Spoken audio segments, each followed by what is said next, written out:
6 cavaliers lourdement chargés et armés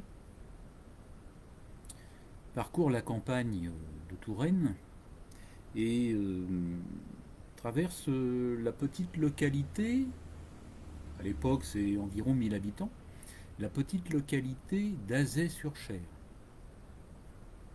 Azay-sur-Cher. Ils sont habillés en costume, en uniforme de hussard. De hussard. Très bien. À cette époque, dans la campagne française, il n'est pas rare évidemment de voir des militaires, hein, cheval, à pied, voilà. Mais tout de même, bon, leur apparence est un petit peu particulière.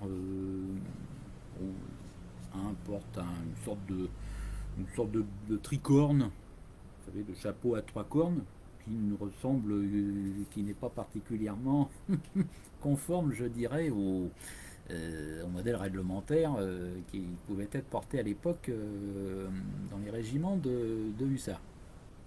Azay-sur-Cher. C'est une petite ville de nos jours, et même déjà à l'époque, qui se trouve dans le département d'Indre-et-Loire, de l'Indre-et-Loire. Très bien. Un chemin, il y a un chemin de terre, voilà, et à un moment donné, devant eux, il y a un carrosse, berline, on pourrait dire, un carrosse, qui transporte une dame, seule, une dame déjà je dirais d'un certain âge. On saura plus tard qu'elle s'appelle Madame Brulet, et cette personne, eh bien, tout simplement rentre de Tours. Elle rentre de la ville de Tours, qui est le chef-lieu du département, évidemment le plus proche, et elle se rend chez des amis, comme on le saura plus tard, le couple Clément de Ris. Voilà. Les six cavaliers abordent en quelque sorte abordent le carrosse et a priori on voit bien que les cavaliers cherchent leur chemin. Et il demande au cocher, sais-tu où se trouve le château de Beauvais? Château de Beauvais. Et le cocher lui dit, mais moi le château de Beauvais, justement j'y vais puisque je transporte une personne qui y va. Très bien. Les six hussards, en quelque sorte, emboîtent le pas du carrosse, très bien, de berline, et arrivent effectivement devant la grande grille qui ferme le château de Beauvais. Alors Beauvais à cette époque, c'est une grande propriété, d'accord, avec peut-être plusieurs dizaines de personnel, domestiques, paysans, etc.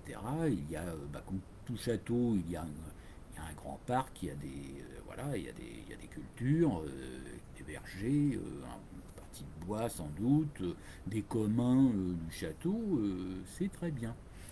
Les hussards se font ouvrir la grille puisque Madame Brelet entre dans le château, d'accord. Les hussards en quelque sorte entrent aussi, mais encore une fois, ça ne provoque pas une inquiétude particulière parmi les gens qui sont habitués à cette époque, car, comme on le saura plus tard, nous sommes à la fin en quelque sorte de la période révolutionnaire, et il n'est pas rare de trouver des gens en armes, évidemment, et pas seulement des militaires, mais tout simplement des civils pour se protéger ou autres qui étaient susceptibles d'être armés. Très bien. Le cocher donc s'arrête dans la cour du château. Madame Brelet en descend. Les militaires, oui. On saura plus tard qu'ils n'étaient pas vraiment militaires. Les six hussards mettent pied à terre, sortent leurs armes, car ils sont, comme je l'ai dit au début, comme ils sont armés, je dirais, de façon assez importante. Et ils ont le pistolet au poing. Et avec leur pistolet, ils tiennent en respect Madame Brelet, qui, la pauvre, est assez tout de suite évidemment épouvantée. Les quelques paysans, les quelques domestiques qui s'approchent, tout le monde est tenu en respect. Très bien. Et l'un des hussards demande où se trouve Clément de Ris, où se trouve votre propriétaire du château, où se trouve votre maître, je dirais, entre guillemets. Mais bon. Nous ne sommes plus à ce moment-là sous l'Ancien Régime, mais bon, voilà, quand même.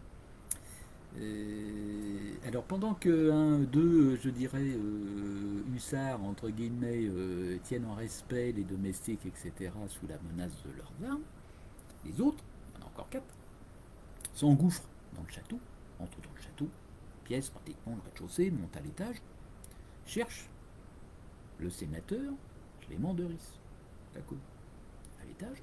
Ils ouvrent plusieurs chambres, pièces, etc., et ils tombent dans une chambre nez à nez avec le sénateur, qui se trouve avec son épouse qui, elle, était souffrante, pardon, et qui est couchée, qui est alitée, simplement. L'un, en quelque sorte, pointe son pistolet sous le nez du sénateur et lui dit: êtes-vous le sénateur? Êtes-vous Clément de Ris? Alors, pour monsieur, lui, il lui dit: oui, oui, c'est moi Clément de Ris. Et lui, il s'inquiète surtout pour sa femme aussi. Voilà, qui êtes-vous? Vous avez une apparence de militaire, mais à l'évidence, ce nom sont pas. Et tout de suite, le chef, celui qui paraît le chef de la bande, on va dire, qui en réalité, comme vous l'avez compris, comme on peut le comprendre, ne sont pas des vrais militaires, mais plus exactement je dirais un petit peu des bandits de grand chemin. Tout de suite, demande à Clément Driss: mais avez-vous de l'argent? Donnez-nous l'argent que vous avez. Alors, Clément Driss, il est un petit peu interloqué. Il est sénateur, donc son activité principale, évidemment, se trouve à Paris. Et Clément Driss se dit: mais moi, je suis là pour quelques jours. À l'époque, je pense pas qu'à l'époque on parlait encore de week-end, mais bon. Il dit: moi, je suis là pour quelques jours dans mon château en province. Après, je repars à Paris.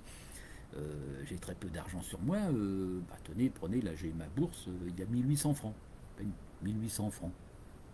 Qui, à l'époque, était sans doute quand même une somme déjà quand même non négligeable. Mais bon, 1800 francs.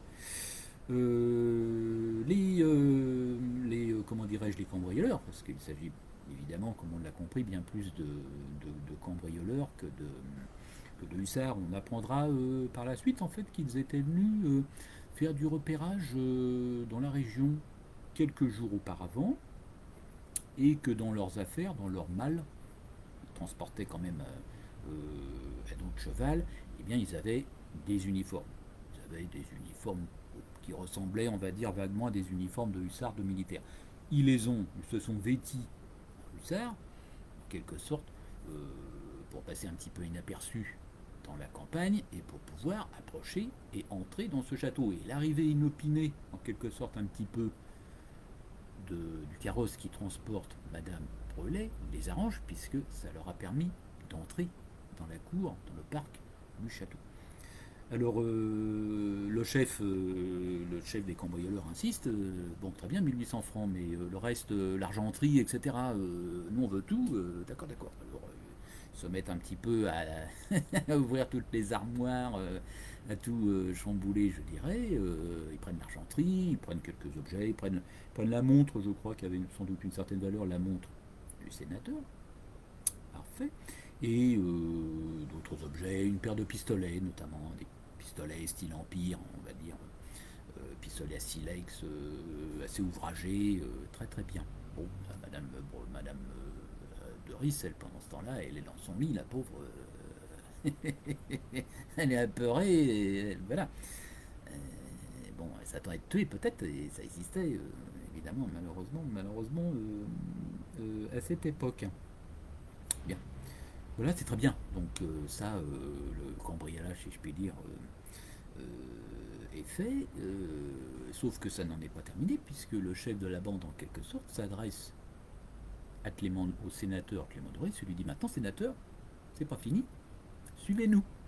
Il nous suit. Le sénateur est poussé pratiquement dans la cour du château, on le pousse à l'extérieur, très bien, lui se défend, mais bon, il est sous la menace des armes, naturellement, il ne peut pas faire grand-chose.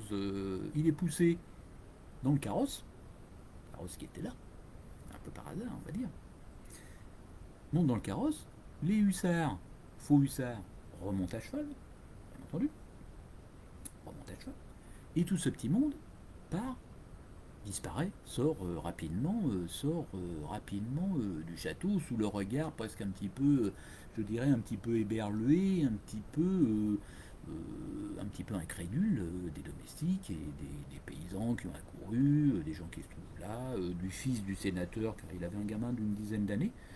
Bon, le pauvre enfant a dû être un petit peu choqué effectivement de ce rapt, car là il s'agit non plus seulement d'un cambriolage, mais également d'un enlèvement. Voilà. Le carrosse et les hussards, les ravisseurs, partent, disparaissent dans une forêt à proximité de. Alors nous sommes toujours en Touraine, hein, voilà, c'est la Touraine, à proximité du château de Beauvais, qui s'appelle la forêt de Loche. Forêt de Loche. Tout s'est passé très vite, quelques minutes, un quart d'heure, sans plus. Il est environ 18 heures du soir. Nous sommes, nous sommes, j'ai noté pour, voilà quand même, mais puis finalement, et puis finalement, c'est terrible. Et puis finalement, ma mémoire me fait, c'est dommage, voilà, me fait un petit peu défaut. Mais bon, je peux pas tout retenir. Et encore une fois, mes vidéos sont un petit peu artisanales, on va dire. C'est de l'artisanat. Voilà. Nous sommes, la date est importante. Je dis ça en plaisantant, mais voilà, je reviens sur mon sujet. Nous sommes le premier Vendémiaire en off, c'est le calendrier révolutionnaire, premier Vendémiaire en off, c'est-à-dire le 23 septembre 1800, il est environ 6 heures du soir, l'affaire, la ténébreuse affaire, comme on l'appellera, ténébreuse affaire, de l'enlèvement du sénateur Dominique Clément de Ris commence.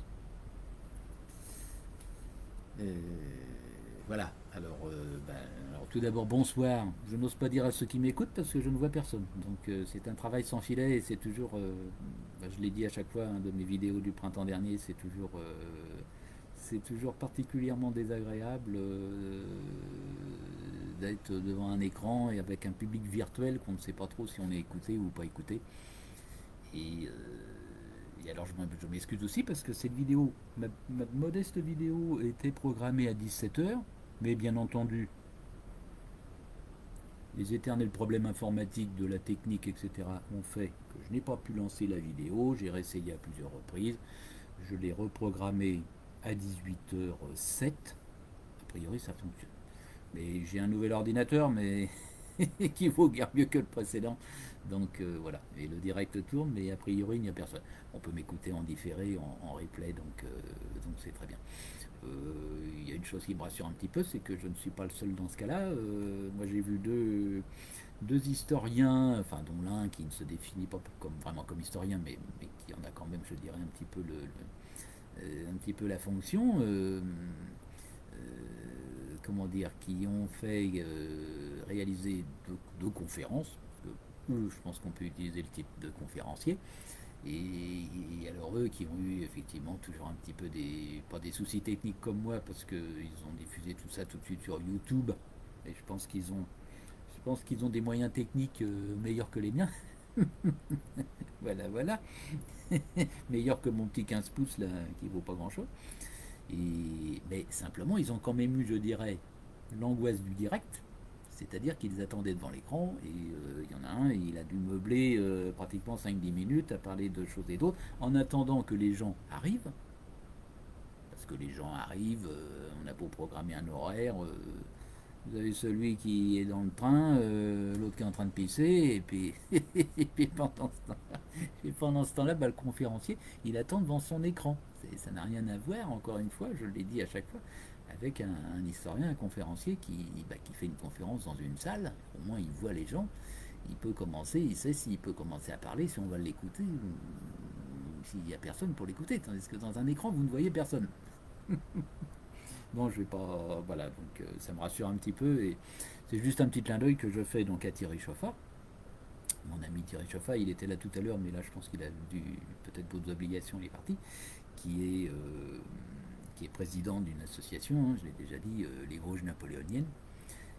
Voilà, voilà, et qui est prof à l'université de Nancy, Nancy-Lorraine, notamment, entre autres fonctions, on va dire. Voilà.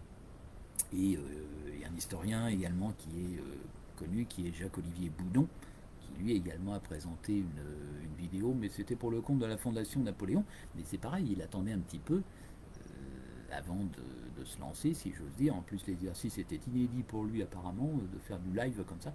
Donc il attendait un petit peu de voir si les gens, si des auditeurs, si je puis dire, allaient se connecter. Moi, j'ai beau être rompu à cet exercice depuis l'année dernière, parce que ça doit être pratiquement la 12e vidéo, bah, malgré tout, il y a toujours, il y a toujours un caillou dans la chaussure qui fait que malheureusement ça ne fonctionne pas. Et là, je pense que ça fonctionne, mais il n'y a personne. C'est pas grave. C'est ainsi. Alors je vais refermer cette parenthèse un peu, voilà, un peu, bon, aussi pour me détendre aussi, parce que tout à l'heure j'étais vraiment, moi ça me casse le moral ce genre de choses, et j'ai bien failli balancer l'ordinateur par la tête. Je vais arrêter mon récit de cet enlèvement qui s'est passé très vite. Euh, je vais arrêter là mon récit pour expliquer en 2 mots, dire en 2 mots qui est ce fameux personnage Clément de Ris. Voilà. Alors Clément de Ris, attention, c'est son nom. Clément, c'est pas un prénom, enfin, c'est un prénom aussi, mais lui en l'occurrence c'est son nom. Clément de plus loin Ris, R-I-S. Clément de Ris. Prénom Dominique. Dominique Clément de Ris. Dominique Clément de Ris était né en 1750, donc en 1800. C'est déjà un homme qui a 50 ans, qui est déjà quand même un bel âge pour l'époque. Il est né en 1750, bon, c'est de la petite bourgeoisie, on va dire, de province. Son père était procureur d'un tribunal, et lui-même fera des études de droit. Il suivra un peu les traces de son père, il sera avocat pendant un temps, etc. C'est ce qu'on appelait sous l'Ancien Régime de la noblesse de robe. Il y avait la noblesse, comme on dit, comment dirais-je, la noblesse d'épée, ceux qui allaient se battre sur les champs de bataille. Bon, il y avait le clergé, bien souvent c'était des nobles aussi, beaucoup, certains, enfin en tout cas quand on était évêque ou cardinal, voilà, c'était des fils de bonne famille. Et la noblesse d'Europe, c'était plutôt les magistrats, des gens comme ça. Très bien. Euh, Clément Driss, bon, voilà, débute effectivement le carrière d'avocat, etc. À un moment donné, il va acheter alors nous sommes avant la Révolution, il va acheter une charge, parce qu'à l'époque, il n'y avait pas, comment dire, il n'y avait pas de concours, il n'y avait pas de concours administratif comme aujourd'hui. On achetait des charges. Voilà, on achetait des charges. Alors évidemment, il fallait avoir les moyens. Naturellement, c'était pas n'importe qui pouvait acheter des charges, hein. Moi, mes ancêtres, les pauvres, ils étaient paysans dans les Vosges, ils n'avaient pas les moyens financiers d'acheter une charge.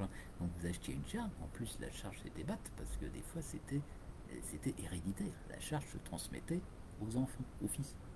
Il achète une charge, redevenons sérieux un petit instant, une charge de maître d'hôtel auprès de la reine.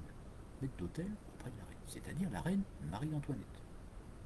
Donc, nous sommes dans les années environ 1780. Très bien, charge, bon, voilà, travail, en même temps ça lui permettait d'être je dirais d'être à la cour de Versailles. Parfait. La Révolution survient, 1789. Clément Driss a beau être effectivement maître d'hôtel comme ça, comment dire, noble effectivement, noblesse d'ancien régime et tout, il a quand même les idées un petit peu libérales, je dirais, et il prend fait et cause, il va prendre fait et cause pour la Révolution. Comme tant d'autres d'ailleurs, même des nobles hein, d'ailleurs. prend fait et cause pour la Révolution. D'accord, d'accord. Donc il va s'insérer dans ce moment. Il restera quand même relativement en retrait. Il ne sera pas à la convention, etc. Il n'occupera pas le premier plan de la scène, on va dire. Bon, il aura des responsabilités locales, toujours dans sa région de Touraine, auquel il était sans doute très attaché. En 1792, et ça c'est un élément important que moi j'ai relevé parce que tous les historiens n'en parlent pas forcément, et ça je l'ai noté parce que je me suis dit je vais me tromper, en 1792 il sera nommé président. Alors là il faut savoir, mais moi la Révolution, encore une fois je l'ai dit, hein, c'est pas une, comment dirais-je, c'est pas une période qui me passionne plus que ça, c'est tellement embrouillé, bon. Il sera président du comité de défense contre la Vendée en 1792. Qu'est-ce que ça veut dire contre la Vendée? Ça veut dire que c'était une sorte de, je dirais, de commission, d'organisme, qui était là pour surveiller à ce que n'adviennent pas des troubles en Vendée, viennent de Vendée. Donc il avait une responsabilité importante.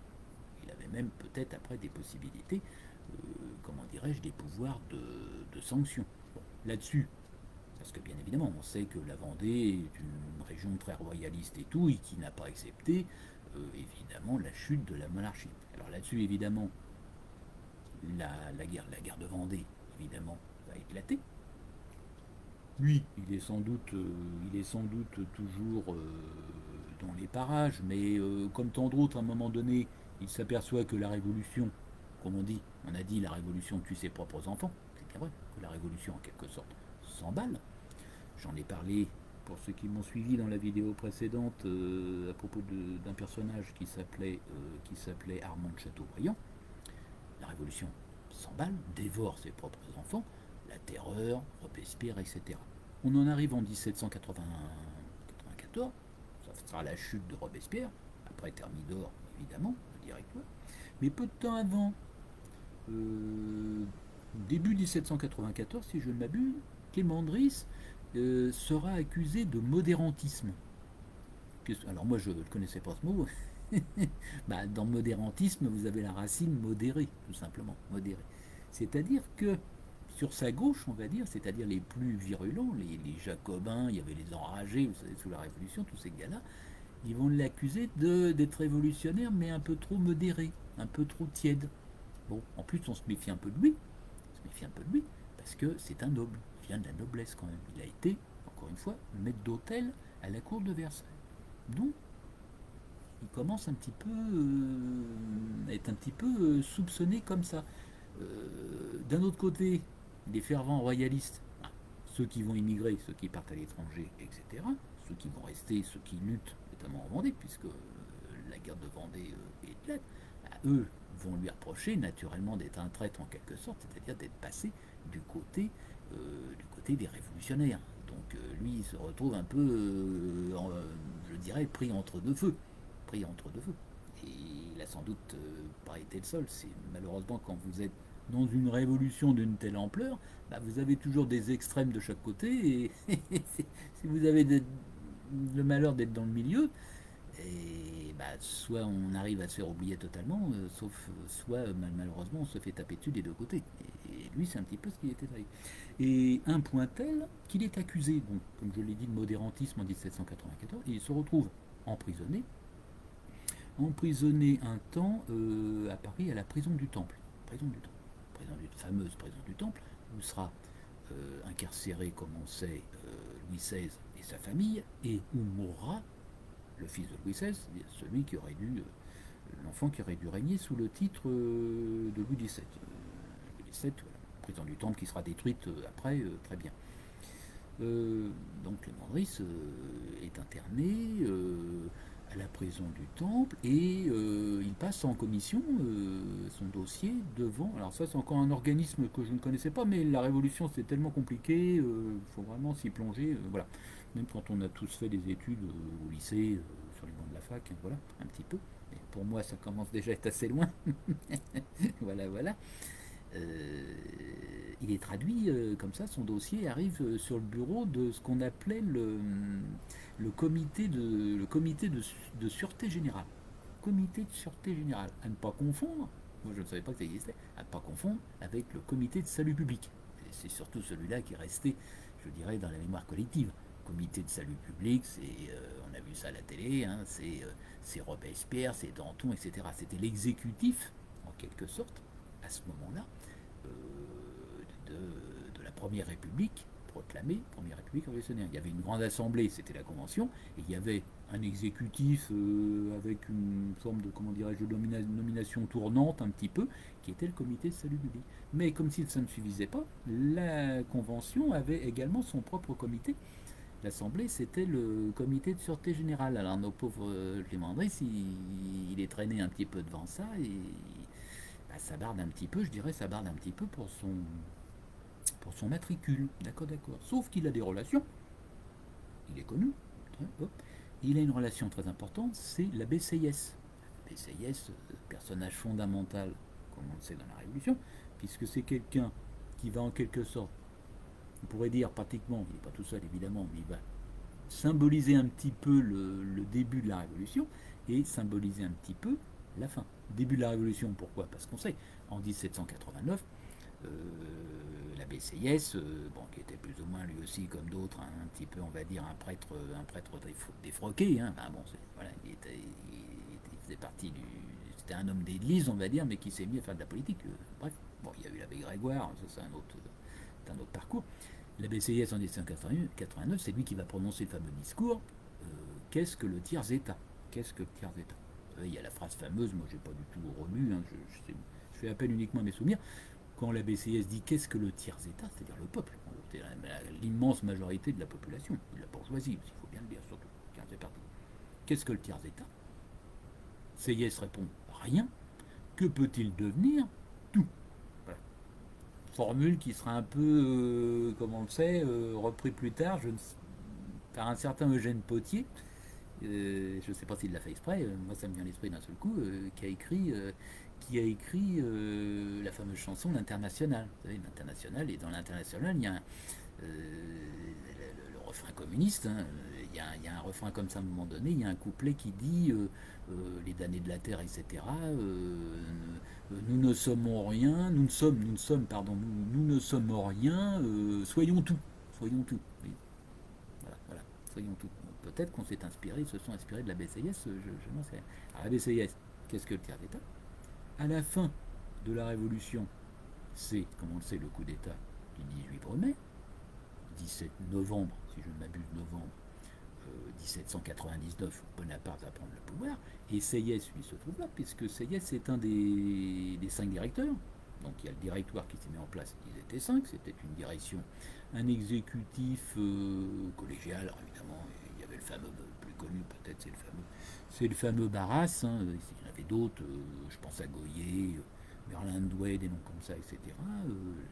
Et Seyès, lui, il voit bien que, bon, le directoire, c'est pas terrible, c'est corrompu, etc. Il cherche un homme fort, on va dire, pour faire un coup d'État. Bon, il cherche, comme on avait dit, il cherche un sabre. Il cherche un sabre. Comme on le sait, bon, il tâtera un petit peu le terrain du côté de gens comme, sauf erreur, comme Bernadotte et d'autres, plutôt des républicains, le général Moreau, mais alors, lui après ça sera autre chose, hein, avec Napoléon ça se passera pas très bien. Bon, ça marche pas, il se dérobe peut-être. Il me semble qu'il a songé au fameux général Joubert, mais Joubert malheureusement aura la mésaventure d'être tué, je ne sais plus à quelle bataille, pendant la, je vais vous dire des bêtises, pendant la campagne d'Italie, mais je ne sais pas. Je ne sais plus si c'est à Marengo, je renvoie à ceux qui savent ça mieux que moi. Voilà. Bon, donc, qui est-ce qui lui reste sous la main pratiquement? C'est le fameux général Vendémiaire, c'est Bonaparte. Donc c'est Yes. Donc c'est Yes, en quelque sorte, il débute la révolution et il la clôt, il la termine, on va dire. Très bien, sauf qu'après, Bonaparte, futur empereur Napoléon, se débarrassera, il faut bien le dire, assez rapidement de la BCIS. Il sera nommé président du Sénat, et après il disparaîtra, il quittera la scène politique, on va dire. Très bien. Donc, J'en reviens à notre Clément Doris, sénateur Clément Doris, euh, sort donc de la prison du Temple grâce à la BCIS. Nous sommes en 1794. Après, il va se faire oublier pendant une bonne période, il retourne dans sa province. Lui, ce qu'il veut surtout, c'est être tranquille, parce qu'il a frôlé la mort. À cette époque-là, on le sait. Vous vous retrouviez sur la liste, il y avait la loi des suspects qui avait été votée. Vous vous retrouviez sur la liste, vous étiez bon pour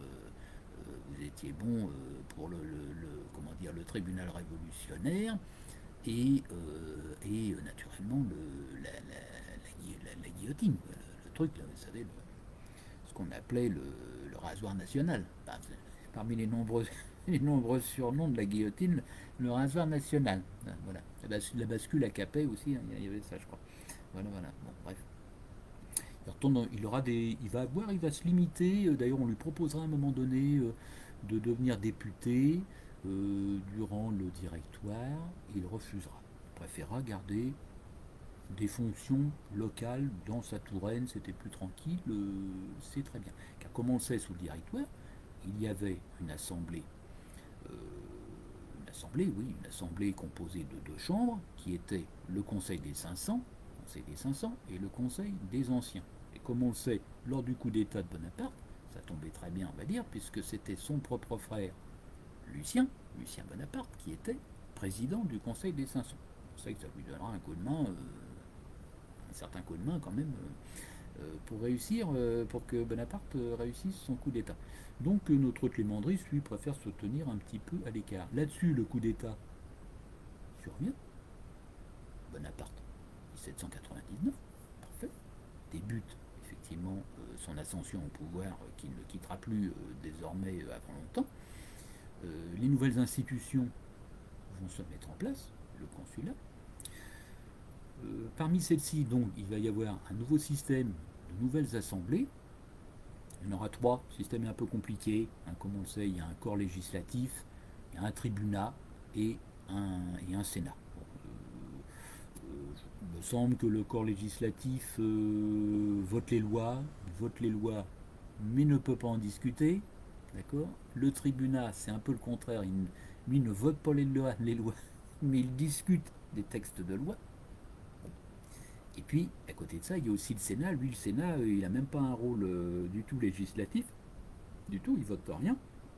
Lui, il est là pour vérifier, en quelque sorte, si les lois sont, je dirais, conformes à la Constitution. Car le consulat, on va voir se mettre en place une nouvelle Constitution. C'est la Constitution de l'an 8. D'accord.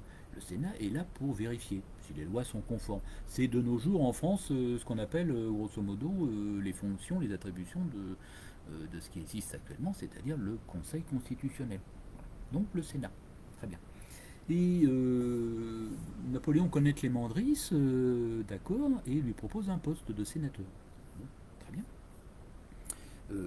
Clément Driss entre donc au Sénat lorsque le Sénat se met en place, c'est-à-dire à la toute, je crois que c'est en février, pratiquement février 1800.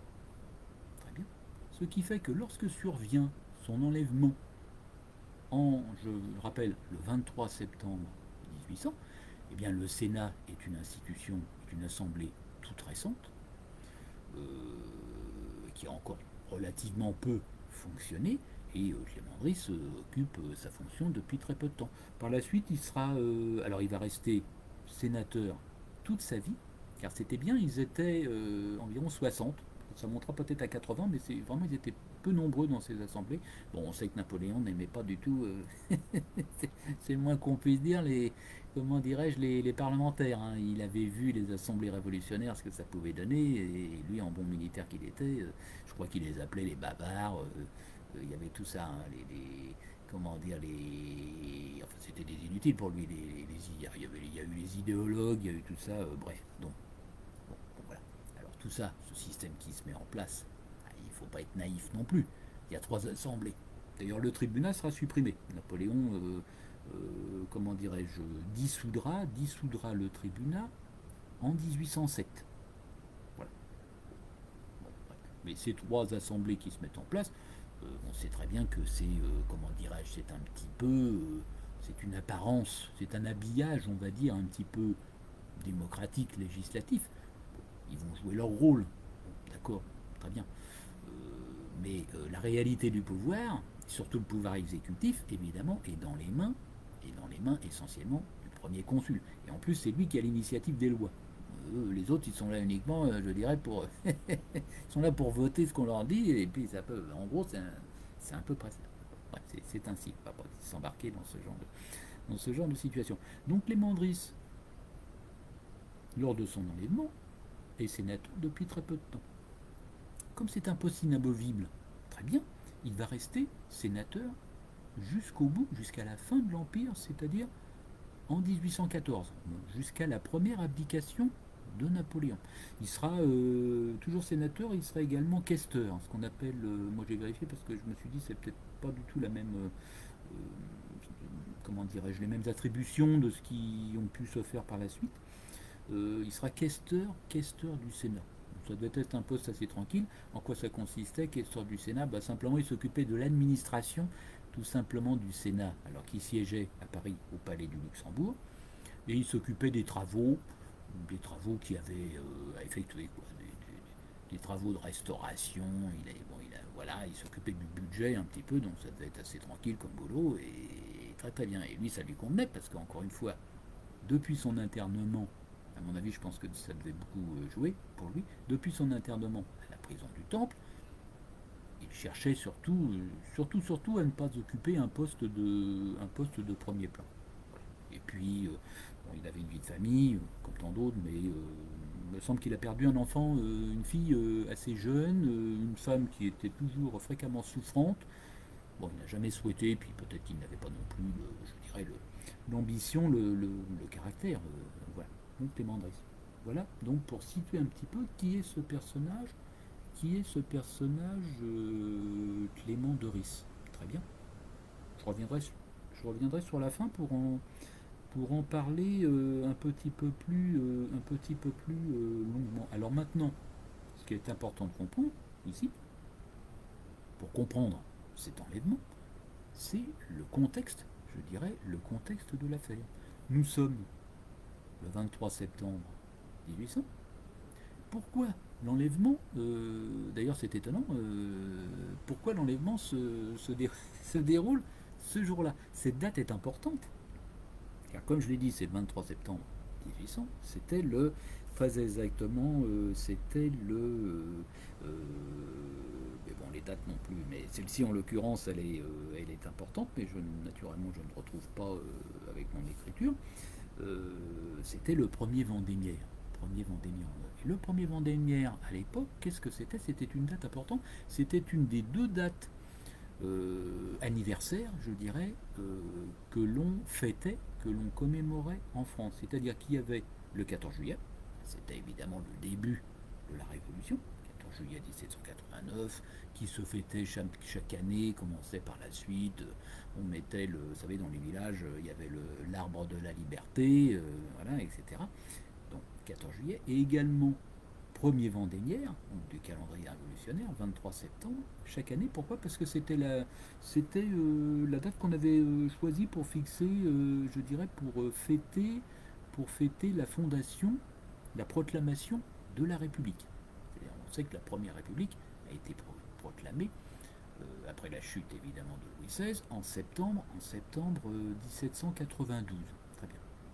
Alors cette date n'est pas anodine, puisque le rapt, puisque c'est bien comme ainsi qu'il faut l'appeler, c'est un rapt, c'est un enlèvement de Clément Driss, se produit ce jour-là.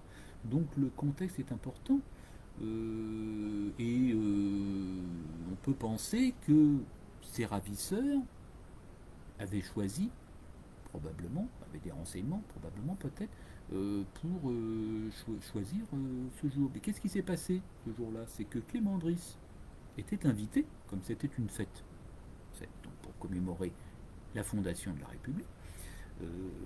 Clément Driss, qui était donc un notable, je dirais, un notable local, est invité à la préfecture de Tours. Donc Tours, c'est le chef-lieu, on va dire, de la région. Il est invité par le préfet, voilà, n'avait pas de fait. Sauf que Clément Driss, en raison de son épouse qui est malade, qui elle ne peut pas se déplacer, qui reste dans son château, comme je l'ai dit tout à l'heure, dans son château de Beauvais, eh bien Clément Driss, le sénateur, décline l'invitation. Il va décliner l'invitation, tout simplement.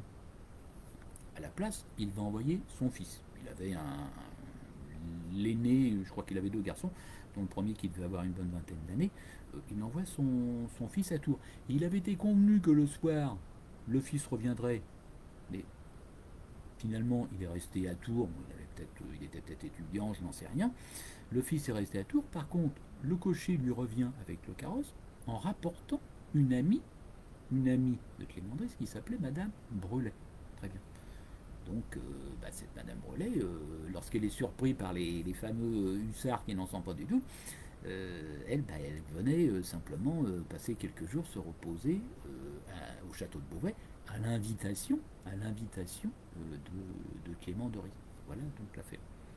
Cette affaire se déroule sous le consulat, comme je l'ai dit.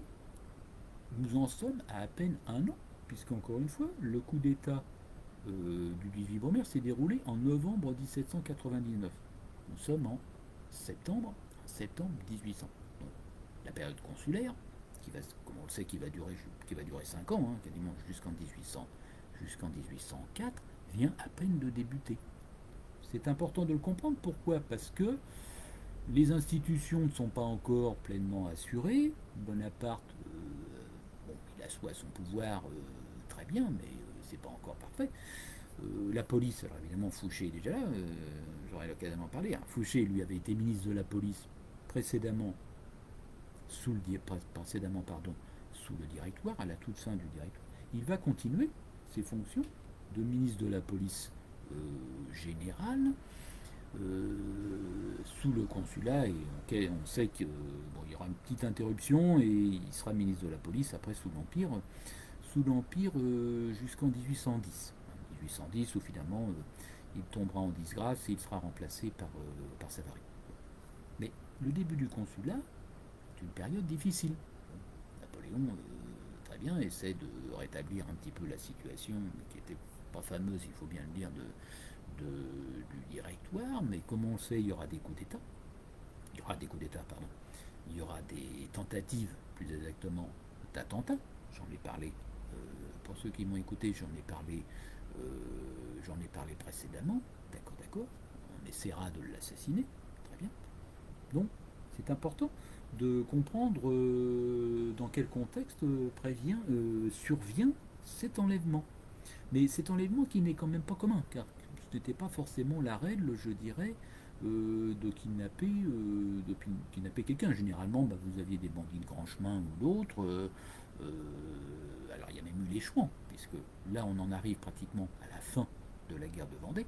Après, ça va continuer un petit peu les Chouans. Vous avez des Chouans irréductibles qui ne vont pas, comme la plupart beaucoup, qui ne vont pas déposer les armes, mais qui vont se lancer un petit peu dans des combats un peu isolés comme ça, ce qu'on appelle la chouannerie, plus ou moins la chouannerie, c'est-à-dire qu'ils pouvaient attaquer le fourgon postal, réaliser des coups de main, etc., pour se procurer de l'argent, des armes, etc. Et il y en a eu quelques fameux comme ça, qui entretenaient des bandes, pas forcément très très nombreuses, ça pouvait être uniquement une dizaine de personnes, une dizaine de chouans, ça suffisait à la limite un petit peu pour terroriser un petit peu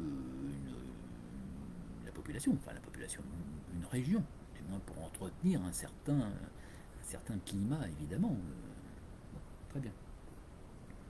Donc, voilà, période qui n'est pas encore, les institutions se mettent en place. Là-dessus survient cet enlèvement de Clément Driss, très bien. Je vais donc en reprendre ici, je dirais mon récit. Clément Driss, puisque je l'ai laissé, le pauvre malheureux, je l'ai laissé dans son carrosse. Clément Driss, donc les ravisseurs on apprendra plus tard qu'ils sont des Chouans. Les 6 cavaliers partent avec le cocher, avec également une autre personne qu'ils avaient croisée en chemin et qu'ils avaient pris, qui était un médecin, voilà, qui s'appelait le docteur Petit. Oui, le docteur Petit, au début, il est enlevé aussi. Bon, sauf que le carrosse, bon, bah, dans la forêt de Loche, il avance pas forcément très très vite. Bon, d'accord. Les six faux hussards se débarrassent du cocher. Le cocher, il traînait des pieds peut-être un petit peu, il se débarrasse du cocher, d'accord. Le carrosse, on est fin septembre, il y a eu des pluies, probablement il y a eu des orages d'été, etc. Le carrosse s'embourbe. S'embourbe, impossible de faire repartir le carrosse. On fait descendre dans ces conditions, bah, eux, ils vont pas rester là, hein, puisqu'ils ont enlevé le sénateur. Ils font descendre, le sénateur, il n'a pas le choix. Alors lui, il a les yeux bandés, pratiquement, il reconnaît personne, très bien. Il a encore son chapeau sur la tête, mais il va le perdre, mais c'est pas très grave. Quoique c'est pas très grave parce qu'il sera retrouvé après son chapeau. C'était son chapeau plus ou moins, son chapeau de fonction, je dirais, de sénateur. Euh, donc quand il va le perdre, ce chapeau, lui, il aura sans doute l'espoir, peut-être un petit peu, que les gendarmes, évidemment, qui vont être rapidement mis aux trousses des ravisseurs, bah, retrouvent son chapeau, ce qui sera une indication, évidemment, pour savoir un petit peu dans quelle direction sont allés les ravisseurs.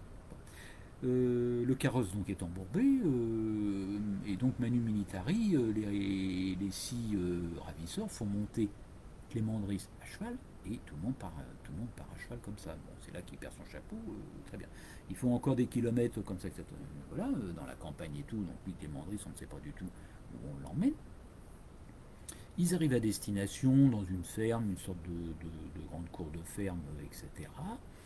Et Clément Driss va donc rester là pendant pratiquement 3 semaines. On le met pratiquement dans une sorte de, il y a une trappe, c'est une sorte de, comment dirais-je, de cave, une cave. Il va rester là, pratiquement dans le noir, pendant presque 3 semaines. Voilà, voilà la situation de ce sénateur qui ne pourra même pas très peu se laver, etc. Il va rester là-dedans. Bon, il sera bien traité. On lui apporte à manger, il peut voir un petit peu clair parce que la trappe reste ouverte. Bon, il souffrira quand même un petit peu parce que dans cette espèce de trou à rats dans lequel les ravisseurs l'ont mis, en plus c'était un homme qui devait être très grand pour l'époque, ce qui fait que dans cette cave il ne pouvait pas tenir debout. Donc vous pensez bien qu'à un moment donné il a dû souffrir quand même un peu des jambes, et puis il avait 50 ans quand même, presque 50 ans. Bon, pour l'époque c'était déjà un âge relativement avancé pour un homme. Le séjour pour lui dans son trou là va se dérouler comme ça pendant presque 3 semaines avec quasiment aucune information. Bah, il se dit, moi on m'a kidnappé, bah oui, voilà, c'est pour réclamer une rançon. Alors qu'est-ce qui va se passer? Effectivement, c'est que les ravisseurs ne vont pas, je dirais, se contenter des 1800 francs à peine de quelques comme ça, de quelques chandeliers d'argenterie un petit peu qu'ils ont dérobés, mais ils vont réclamer une rançon de 50 000 francs. 50 000 francs, à l'époque, c'était sans doute une somme plus qu'importante. D'accord? Ils vont la réclamer comment? Bah, par l'intermédiaire notamment du docteur Petit, qu'ils ont kidnappé en même temps. Donc, le docteur Petit, lui, il est relâché dans la nature, avec pour instruction d'aller trouver Madame Clément Driss pour lui dire, Madame, euh, ben nous avons enlevé votre mari, nous voulons 50 000 francs. D'accord? Sauf qu'on n'enlève pas un sénateur, on ne demande pas une rançon comme ça pour un sénateur, comme on va le faire, je dirais, pour un simple kidam.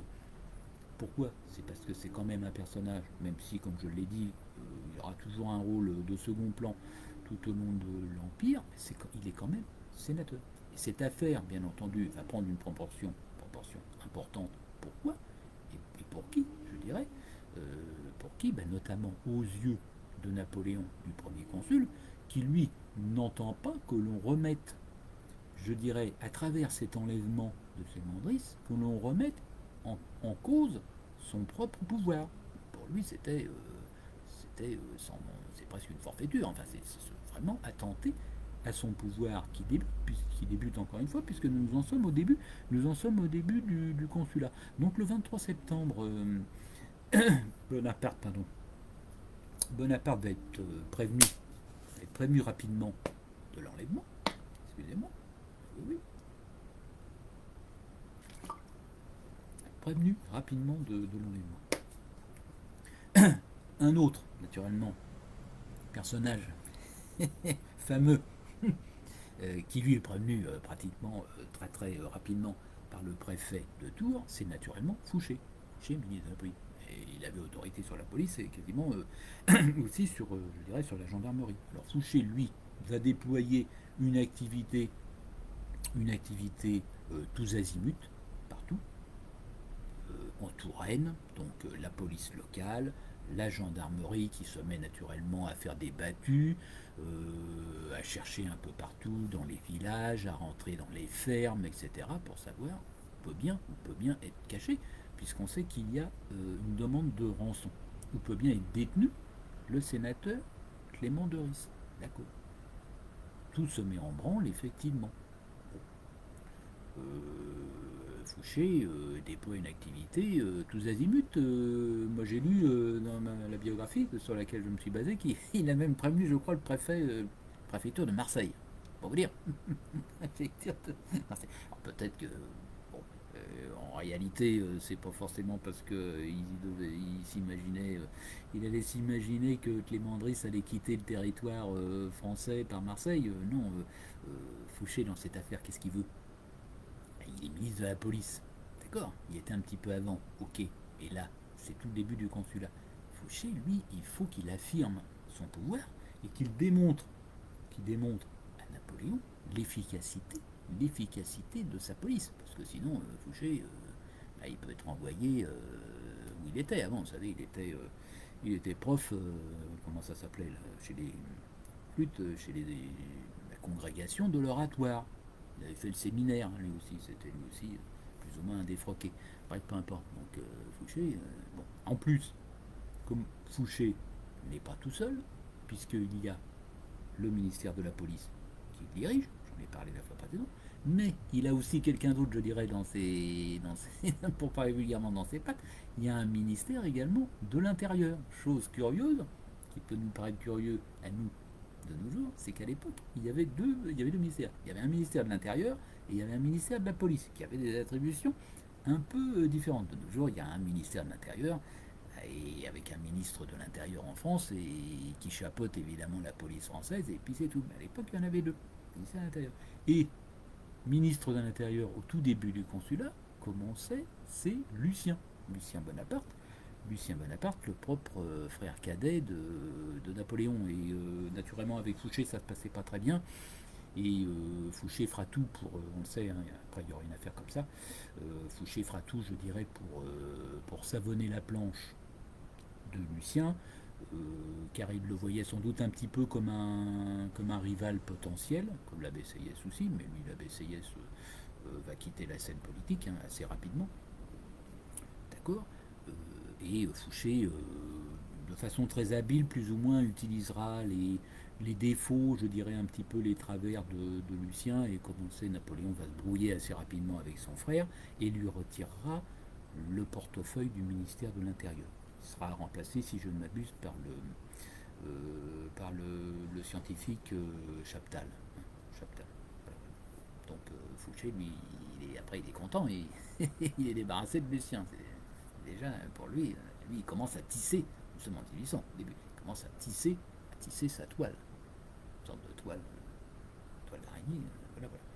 Fouché, donc lui, il fait tout pour agiter effectivement la police et la gendarmerie, mais sur place,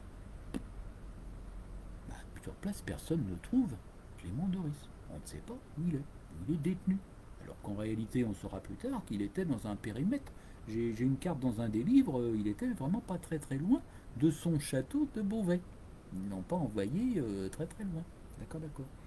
Napoléon, lui. Alors je vais juste prendre une petite chose. Alors Fouché, qu'est-ce qu'il faisait Fouché? Ah oui, Fouché, la police, très bien. Et en même temps, il s'occupait, évidemment, il surveillait la presse, comme on le sait. À l'époque, il y avait déjà une censure de la presse, il faut bien dire un petit peu, qui se mettait en place. Il y avait quelques journaux, euh, voilà, principaux, et bon, on va pas parler de ça, mais à la fin de l'Empire, il y en avait pratiquement plus que trois, hein. Alors il y avait le journal des débats, qui était un petit peu plus, on va dire, un petit peu plus indépendant. D'accord, d'accord. Cette affaire Clément Driss va sortir dans les journaux, dans la presse, qui n'avait pas forcément un très très grand tirage, même à l'époque, tout le monde dans les campagnes reculées, ça arrivait par les colporteurs, hein, vous savez, on ne savait pas tout de suite, mais à Paris, ça va se savoir, évidemment. L'enlèvement d'un sénateur, c'est quand même un événement important, ça va se savoir assez rapidement. D'accord, d'accord. Journal des débats, et également ce qu'on appelait la Gazette, c'était la Gazette nationale, sauf erreur. Oui, oui, oui, la Gazette nationale, qu'on appelait aussi le Moniteur universel.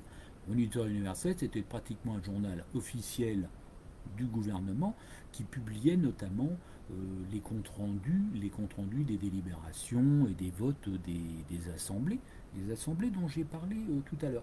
Et Fouché va écrire, va faire paraître tout de suite rapidement un texte dans le Moniteur que je vais vous lire un petit peu, que j'ai récupéré, et qui nous dit en deux mots, voilà, le premier Vendémiaire, donc j'ai cité tout à l'heure la date, hein, bon là c'est marqué 3 heures après, donc 3 heures de l'après-midi, mais bon, c'est pas forcément, voilà. Le premier Vendémiaire, donc, six personnes armées sont entrées dans la maison de campagne du citoyen Clément Driss. Voilà, voilà, membre du Sénat. Voilà, son château qui se trouve à 4 lieues de Tours, pendant que son fils et ses domestiques étaient à Tours, ce que j'ai dit tout à l'heure, sauf sa femme qui était restée, elle, alitée. Voilà, voilà. Donc les brigands se sont emparés de son argent, de son argenterie, et l'ont forcé de les suivre. De les suivre, voilà, voilà. Dans sa propre voiture, pour le mener on ne sait où. D'accord, d'accord. Voilà. Et alors ensuite, la voiture est revenue. Alors ça, à mon avis, c'est pas tout à fait, c'est pas exact, hein. Fouché, lui, on n'avait pas forcément les bons renseignements tout de suite sur le moment, mais comme je l'ai dit, c'est plutôt le docteur Petit. La voiture revient, d'accord, et déclare, donc le cocher déclare à son retour qu'ils les rendront, donc le ravisseur, que les ravisseurs ne rendront le sénateur Clément Driss qu'à des conditions. Là, on ne parle pas encore d'argent. Mais bon.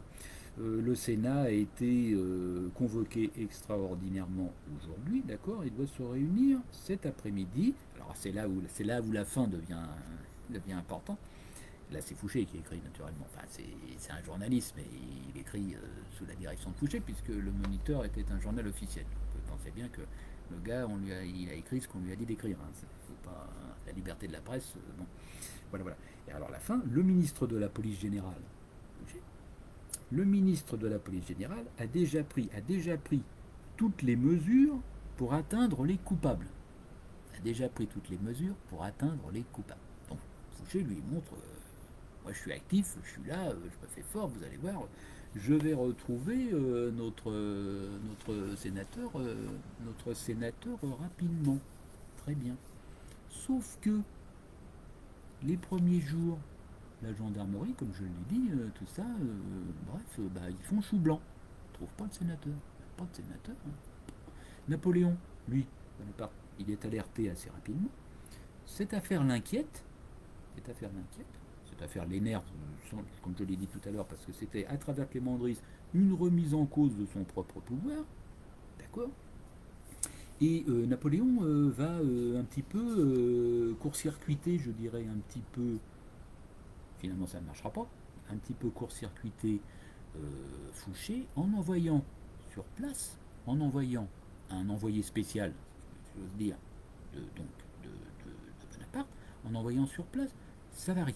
Alors Savary, on ne va pas parler de Savary. Savary plus tard sera général d'Empire, il sera le fameux duc de Rovigo, hein, d'accord, et il sera ministre de la police en 1810, de 1810 à 1814. J'en ai parlé dans une vidéo précédente. À la fin, il voudra suivre l'empereur en 1815 à Sainte-Hélène, ça ne se fera pas, je ne vais pas parler de tout ça. Là, nous en sommes qu'en 1800. Savary est au début de sa carrière, c'est un jeune homme qui a une trentaine d'années. Il avait été officier d'état-major auprès du général Dezay, le fameux général Dezay, qui a été tué, sauf erreur, à la bataille de Marengo. Général Dezay. Très bien. Napoléon l'avait repéré, il le prend avec lui. À la suite de Dezay, Savary va passer au service de Napoléon. Il ne le quittera plus, comme on sait, jusqu'à la fin. Savary, à ce moment-là, il est colonel. Il est dans la garde consulaire, si j'ose dire, et il est chef en quelque sorte de la gendarmerie d'élite. Gendarmerie d'élite, donc du consul, du premier consul. Voilà. Napoléon l'envoie. Donc à bride abattue, pratiquement, Savary se rend en Touraine. Il est reçu, évidemment au château de Beauvais par l'épouse de Clément Doris, qui n'est pas très, même pas du tout d'ailleurs, je dirais, loquace, qui, bon, elle a presque pas vu, elle a vu comme ça quelques bandits enlever son mari, mais elle a très peu de choses à dire, et elle a surtout une peur bleue que son mari soit tué, parce qu'il a quand même été menacé. Elle sait qu'il y a une rançon, dans un premier temps, elle n'ose pas trop en parler pour ne pas risquer la vie de son mari. Donc, Savary, il est sur place. Napoléon lui a donné tout pouvoir, pratiquement. Ce qui va un petit peu court-circuiter et embêter Fouché. Savary, lui, il lance ses gendarmes aussi à la chasse des ravisseurs, mais sauf que ça ne donne rien. Alors, à un moment donné, les gendarmes de Savary vont investir une ferme. Dans une ferme, une cour de ferme et tout. C'est la ferme où se trouve Clément. Oui, sauf que malheureusement, la trappe, elle est, je dirais, dans une grange. C'est recouvert naturellement de paille, etc. Il ne trouve pas la trappe. Clément Driss, lui, le pauvre, il est dans son toit, il entend peut-être du bruit, mais il est bâillonné, il peut pas appeler machin, il peut rien dire, et les gendarmes s'en vont. Donc, faux espoir pour Clément Driss. Savary, en désespoir de cause, il est bloqué, il n'arrive à rien, plus ou moins. Alors, il y a cette affaire, effectivement, comme je l'ai dit, de rançon. Savary on va conseiller finalement à Madame Doris de le faire. Elle va réunir l'argent assez rapidement, et elle a eu pour instruction, pratiquement par instruction, par les ravisseurs, d'aller, je ne sais pas combien de kilomètres ça se trouve, mais d'aller se rendre à la ville de Blois. Blois, c'est pareil, c'est les châteaux de la Loire, voilà, ville de Blois.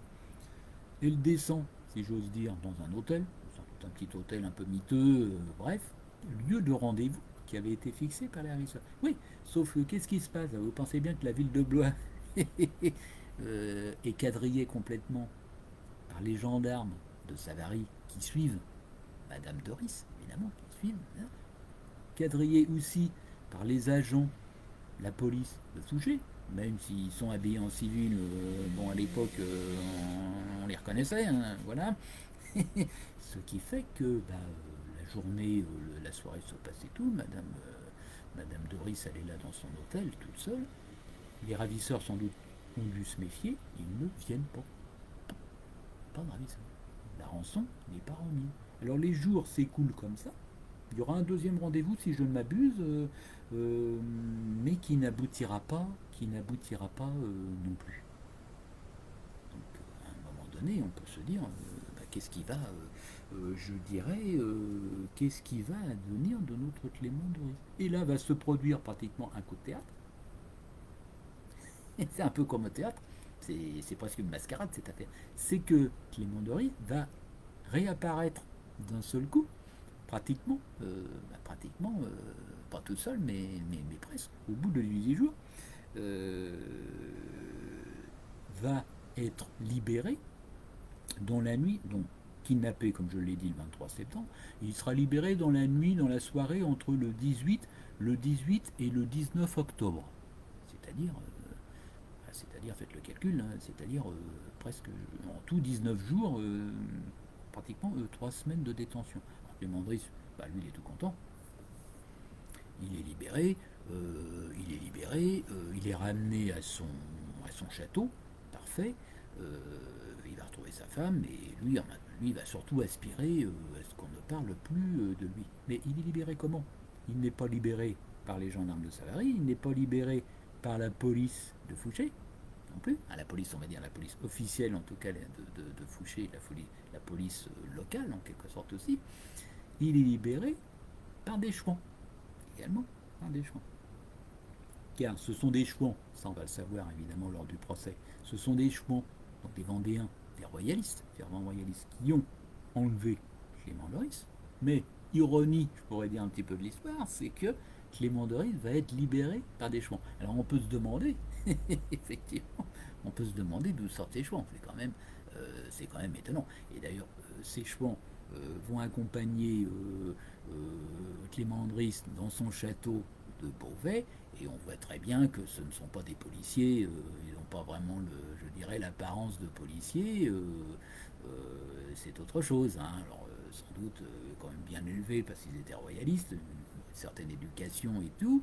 Et sauf qu'à la fin, il y en a un qui dit, le chef qui est là pratiquement, qui s'appelait Sourda. J'ai noté, j'ai retenu quand même quelques noms, qui s'appelait Carlos. Carlos, c'était pas son vrai prénom, c'est surprenant, hein, on est en France, on n'est pas au Portugal, qui s'appelait, à cette époque en tout cas, qui s'appelait Carlos Sourda. Carlos Sourda. Et Carlos Sourda pratiquement s'adresse à Clément Doris et il dit, bon ben voilà sénateur, vous avez retrouvé votre femme, vous avez la vie sauve, très bien, on va arrêter, parce que l'enquête évidemment va se poursuivre, on va arrêter vos ravisseurs peut-être, le principal c'est que vous êtes rentré chez vous. Maintenant, surtout, ne dites rien. Ne parlez pas de cette affaire. Et c'est ce qui va se produire pratiquement. C'est pratiquement ce qui va se produire. Comme on dit, cette ténébreuse affaire, c'est que Clément Doris, pratiquement, ne parlera pas. Il n'en parlera plus.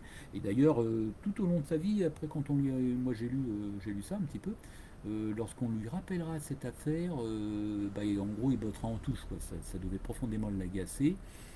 Et il aspirait surtout, je dirais, à se faire oublier.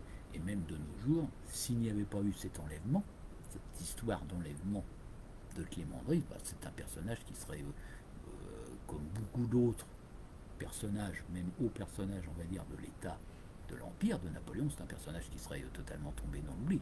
Pour ceux qui connaissent, moi je connaissais déjà cette affaire Clément Doris, pour ceux qui connaissent Clément Doris, aussitôt, je dirais, ça fait tilt tout de suite dans le cerveau. Oui, c'est celui qui a été enlevé. C'est tout. Il est connu que pour ça. Il n'a pas fait à part ça, je dirais, d'action significative. Il a refusé les postes les plus importants et tout.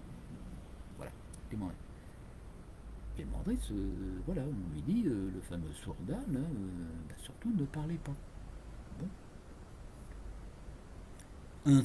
Ainsi va débuter. Alors qu'est-ce que fait notre ami Fouché, naturellement, qui est toujours dans le coin?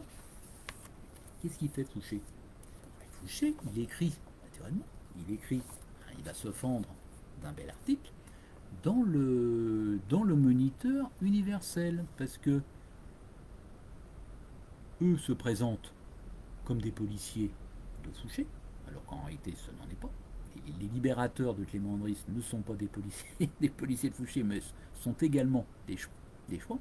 Clément Doris a été enlevé par des Chouans, il a été libéré par des Chouans. C'est quand même étonnant. Et naturellement, Fouché, pour lui, c'est une réussite, évidemment.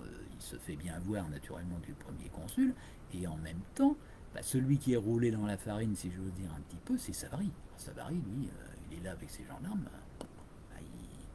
Lui, il va continuer l'enquête pour essayer d'arrêter les gens. Il va aller inspecter, comment dirais-je, il va aller inspecter la ferme où le sénateur était retenu prisonnier. Il enverra sans doute une dépêche, un cavalier à cheval, pour prévenir Napoléon de la libération du sénateur. Il va faire ça, il aura la primeur, Napoléon l'apprendra par Savary, et le grand vainqueur dans cette affaire, c'est naturellement Fouché. Donc nous en sommes, j'ai dit dans la nuit du 18 ou du 19, effectivement, sur le document du Moniteur, il doit y avoir une erreur, ou c'est moi qui me suis trompé, parce que j'ai le Moniteur qui est daté du 17 octobre. Donc, donc je peux difficilement être publié le 17 si le sénateur n'a été libéré que le lendemain. C'est quand même un peu étonnant. Et alors là, Fouché, un bel article, en tête ministère de la police générale, d'accord, rapport du ministre de la police générale au premier consul. Alors là, Fouché, il écrit dans le journal, il écrit à Napoléon. Il écrit citoyen consul, j'ai l'honneur de vous adresser copie de la lettre que je reçois du sénateur Clément Doris. Voilà. Il ne donne aucun renseignement sur sa captivité. Détenu 19 jours, comme je l'ai dit, 19 jours dans une cave et les yeux bandés. Il ignore ce qu'il est devenu, etc., etc. Très bien, etc., etc. Ensuite, il explique un petit peu les circonstances. Et alors, à la fin, naturellement, Fouché se vante. Voilà ce qu'il dit. D'accord, d'accord. Le citoyen Clément de Ris, d'accord. Alors, les braves, parce que Fouché dit que les chouans qui sont intervenus sur les instructions, ce qui est vrai, sur les instructions de Fouché. Et Fouché nous dit, les braves auxquels j'avais donné mes instructions, d'accord, attaque à coups de pistolet les ravisseurs, mais ça je vais y revenir, attaque à coups de pistolet les ravisseurs, plusieurs coups de feu sont échangés, compris sur le sénateur, d'accord, heureusement ils n'ont pas atteint, très bien, et alors après Fouché en rajoute une couche, naturellement il se vante, ces brigands ne m'échapperont pas, ces brigands ne m'échapperont pas, et il y en a déjà 3 d'arrêtés, d'accord, il y en a déjà 3 d'arrêtés. Mes mesures sont tellement prises que je suis certain de les saisir tous avec leurs complices. Voilà ce que dit Fouché dans l'article qu'il fait paraître dans le Moniteur. Sauf que, on saura plus tard que lorsque Fouché écrit cette lettre, en fait, il ne sait pas, il n'est pas encore informé. C'était quand même un jeu dangereux qu'il menait, car il n'était pas encore informé de, comment dirais-je, de la libération du sénateur. C'était quand même risqué. Et alors avec cet article qu'il écrit donc à Bonaparte, Fouché joint la copie de remerciement de Doris. Bon, c'est bien. Et alors le sénateur copie de la lettre adressée par le citoyen Clément Doris, membre du Sénat, d'accord, au ministre de la paix générale. Le journal Le Moniteur publie la lettre que Clément Doris écrit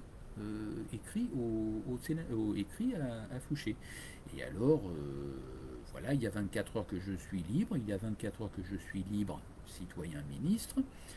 Les 4 braves que vous aviez chargé de me rechercher, m'ont trouvé hier à 3 heures, d'accord, au milieu de la forêt de Loche. Toujours, donc il n'était pas très loin de son château de Beauvais. D'accord.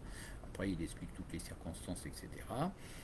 Et à la fin, donc naturellement, Clément Driss remercie Fouché et il dit recevez, citoyen ministre, l'assurance de ma vive et éternelle gratitude.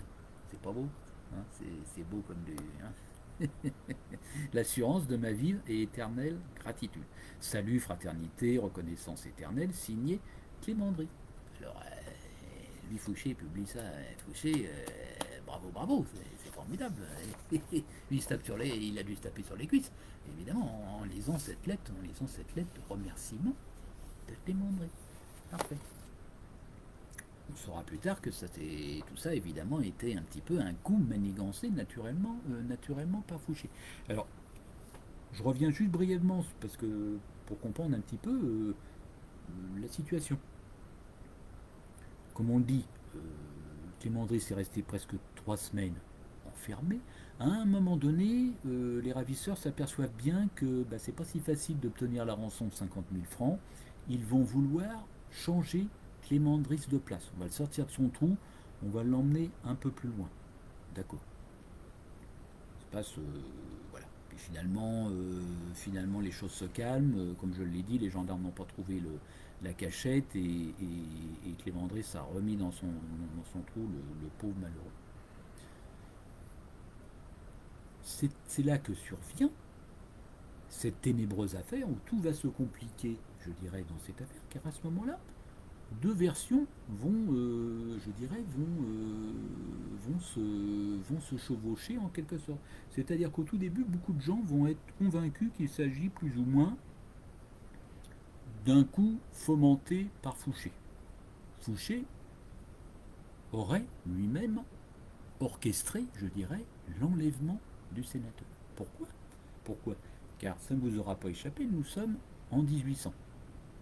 Septembre 1800. Qu'est-ce qui se produit en 1800? C'est pour ça que le contexte est très important. En début d'année 1800, Napoléon a pris le pouvoir, d'accord. En juin 1800, c'est notamment la campagne d'Italie. C'est la seconde campagne d'Italie. Comment ça, il y a eu une première campagne d'Italie. Napoléon ensuite est parti en 1798 en Égypte. Je parle, nous en sommes déjà à 1 heure. Mais je vais aller juste. Mais j'ai commencé plus tard, donc voilà.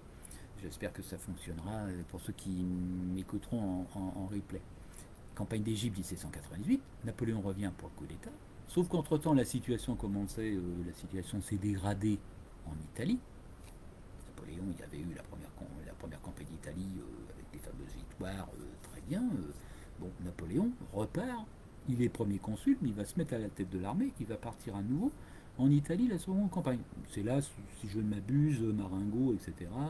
Le passage à cheval du col Saint-Bernard pour traverser les oui, il y a la bataille de Marengo. Sauf que la bataille de Marengo, l'issue est un petit peu incertaine. C'est un petit peu incertaine.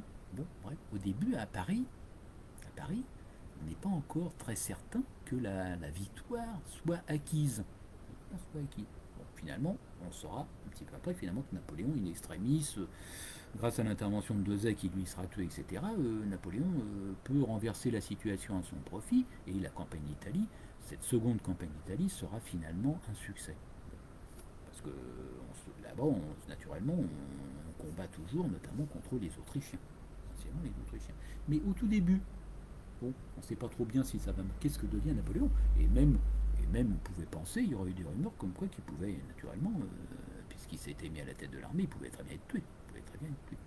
À ce moment-là, il se serait produit un complot qu'on appellera le complot du 13 juin 1800, qu'on appellera le complot de Marengo, avec certains personnages comme ça qui se seraient réunis plus ou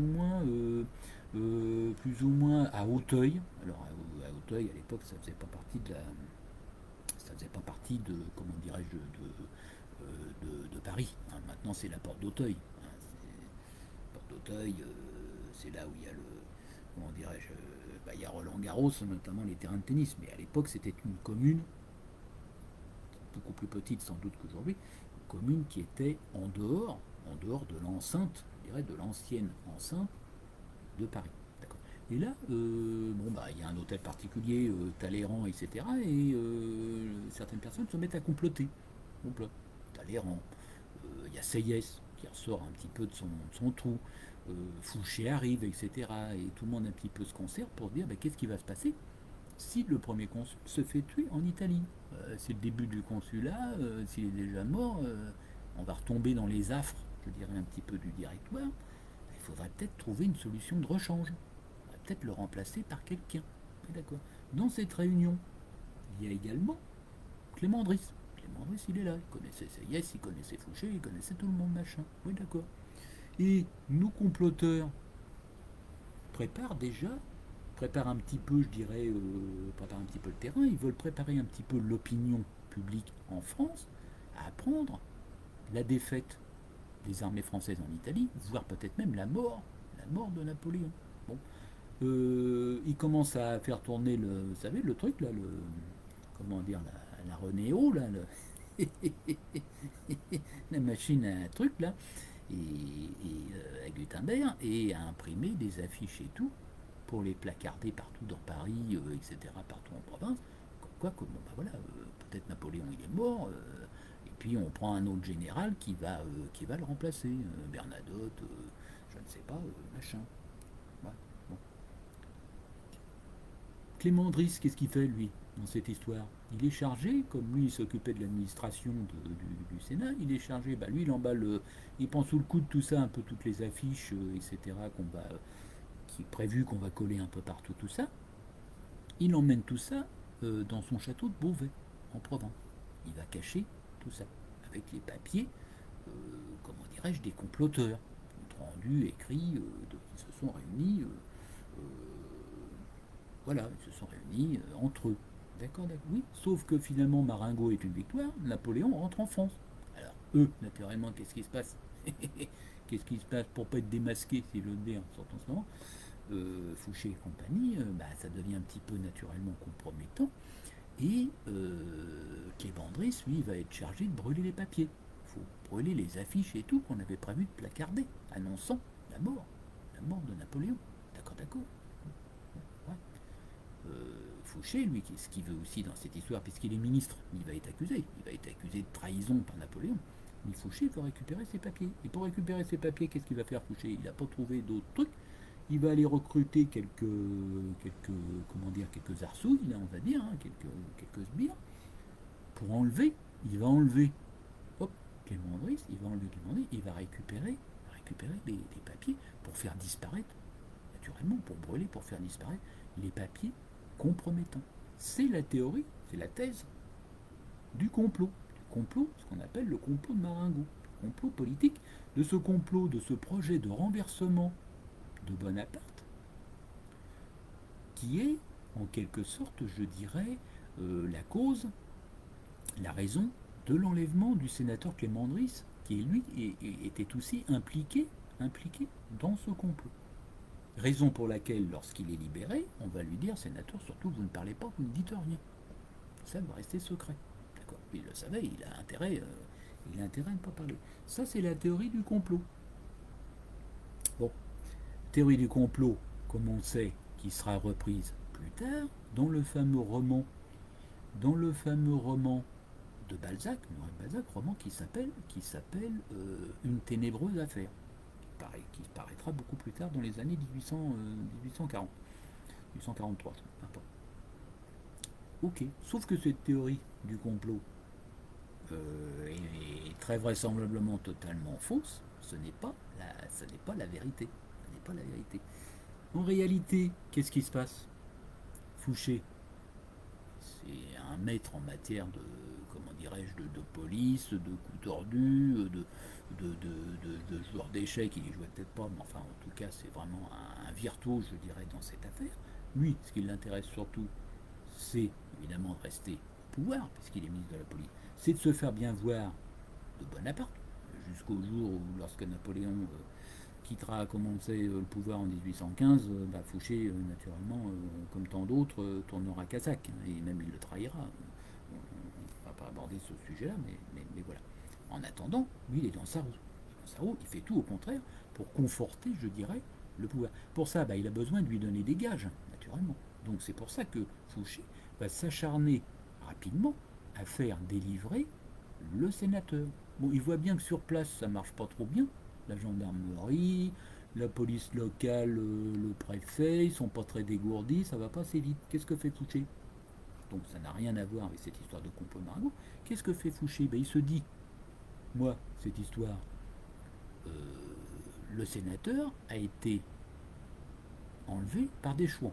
Il en est persuadé pratiquement dès le début, c'est des Vendéens, pour lui c'est des chouans. Et il avait effectivement, il avait vu juste, c'était des ravissants. Et en fait c'est un enlèvement uniquement crapuleux pour se procurer de l'argent. Car comme je l'ai dit tout à l'heure, le contexte est important. Nous sommes en 1800, c'est-à-dire que la guerre de Vendée est pratiquement terminée. Beaucoup de chefs vendéens, soit à La Roche-Jatelin, etc., il y a ceux qui sont morts, il y a ceux qui sont réfugiés, j'ai parlé d'Aille de Neuville, etc., la dernière fois, sont réfugiés en Angleterre, auprès du prétendant au trône, donc Louis XVIII, d'accord. Et il y a encore quelques activistes en France, après il y aura Cadoudal, d'accord, il y en a encore quelques-uns comme ça. Mais la plupart, beaucoup, ils ont déposé les armes. Ils acceptent de rentrer, je dirais, de rentrer dans le rang. Et comme on le sait après, là nous ne sommes qu'en 1800, mais en 1802, Napoléon prendra des dispositions, c'est ce qu'on appelle, il y aura le décret notamment, décret sur le retour des immigrés, c'est-à-dire que les immigrés seront autorisés à rentrer en France, voire si possible à récupérer leurs biens, etc. Je l'en ai parlé la dernière fois, je le redis à chaque fois, c'est le cas notamment de Chateaubriand. Mais en attendant, cette période charnière 1799-1800, il y a toujours ce qu'on appelle la liste des immigrés. C'est-à-dire qu'ils étaient inscrits sur une liste noire, liste des immigrés. Si vous étiez sur cette liste, royaliste, chouans vendéens ayant, comment dirais-je, porté les armes contre la République, et bien si vous étiez interdit de territoire français, c'est-à-dire que s'ils étaient pris sur le sol français, ils étaient passibles, manu militari, je dirais, de la peine de mort. D'accord. Donc certains, ils ont accepté ils ont signé le papier comme quoi quoi que ils acceptaient, ils rendaient les armes, etc. Et en contrepartie, on les rayait, ils étaient rayés de la liste des immigrés. Très bien, très bien. Mais ceux qui font le coup, là, qui enlèvent le sénateur, eux, ils sont toujours sur la liste. Ce sont toujours des chouans virulents. Donc Fouché se dit, ce sont des chouans qui ont fait le coup, d'accord. Et il se dit, qu'est-ce que je vais faire, moi, puisque la gendarmerie, tout ça, c'est pas terrible, voilà. Je vais faire appel à d'autres chouans qui les connaissent, d'accord, pour se mettre en contact avec les ravisseurs et arranger la situation. Que fait Fouché? Fouché se met en contact avec un personnage important qui s'appelle Bourmont, le fameux Bourmont. Bourmont est connu surtout à la fin de l'Empire, puisque comme on le sait, il sera général de division, et quasiment à la veille de la bataille de Waterloo, je ne sais plus de la bataille qui a précédé la bataille de Ligny, Bourmont, qui était resté royaliste, même s'était mis un peu au service, on va dire, de Napoléon à l'armée, il commandait une division, sauf erreur, à la veille de Waterloo. Comme on le sait, Bourmont va trahir, c'est-à-dire que dans la nuit, pratiquement, il s'en va. Il passe dans les rangs ennemis, comme on sait, il rejoint les armées alliées, prussiennes, etc. Il part avec quelques officiers d'état-major à lui. Ça, c'est la trahison de Bourmont. Bon, lui, il s'en sort bien, puisqu'après, sous la Restauration, il sera maréchal de France. C'est formidable. Une fois, il y a un bon Dieu pour les prêtres, et c'est vrai. Mais à cette époque, Bourmont est un Vendéen. Lui, bon, il va continuer un petit peu, il fera même un peu de prison, machin. Mais il s'aperçoit que c'est dans son intérêt quand même un petit peu bah, de d'entrer en contact avec Fouché. Alors il y a également Haye de Neuville, d'accord. Et Fouché, en quelque sorte, leur met le marché en main. Parce que ces gens-là, que voulaient-ils? Ils étaient royalistes, d'accord. J'en ai parlé la dernière fois, Lord Armand de Chateaubriand. Ce qu'ils voulaient, c'est que Napoléon joue le rôle dont j'ai parlé la dernière fois, c'est-à-dire qu'il joue le rôle du fameux général anglais Monk. C'est-à-dire, bon, ils étaient sans doute un petit peu naïfs, mais dans leur esprit, Napoléon allait rétablir, c'était un militaire, il allait rétablir la situation, la paix civile, militaire en France, d'accord. France avec ses voisins, et puis aussi en France sur place, la guerre de Vendée qui se termine très bien, et après il allait s'en aller. Il allait laisser la place au roi de France, à Louis XVIII, qui allait rentrer. Oui, ils espéraient ça. Donc ils se sont dit, nous avons, si on veut que Napoléon joue ce rôle, nous avons tout intérêt à faire alliance en quelque sorte, c'est une alliance objective, on va dire un petit peu, avec Fouché, d'accord. Et Fouché va rencontrer Bourmont, etc., en disant voilà ce qui se passe, il y a des chouans, bon je sais c'est pas vous, mais il y a d'autres chouans qui continuent comme ça à errer dans la campagne, qui ont enlevé un sénateur. Alors, Bourmont lui il connaissait même pas Clément André, c'est un personnage tellement effacé, il ne le connaissait pas. D'accord. Et Bourmont comprend effectivement que c'est dans son intérêt de faire en sorte de libérer Clément Doris, naturellement, pour se faire bien voir, pour se rapprocher dans un premier temps, de Bonaparte. D'accord.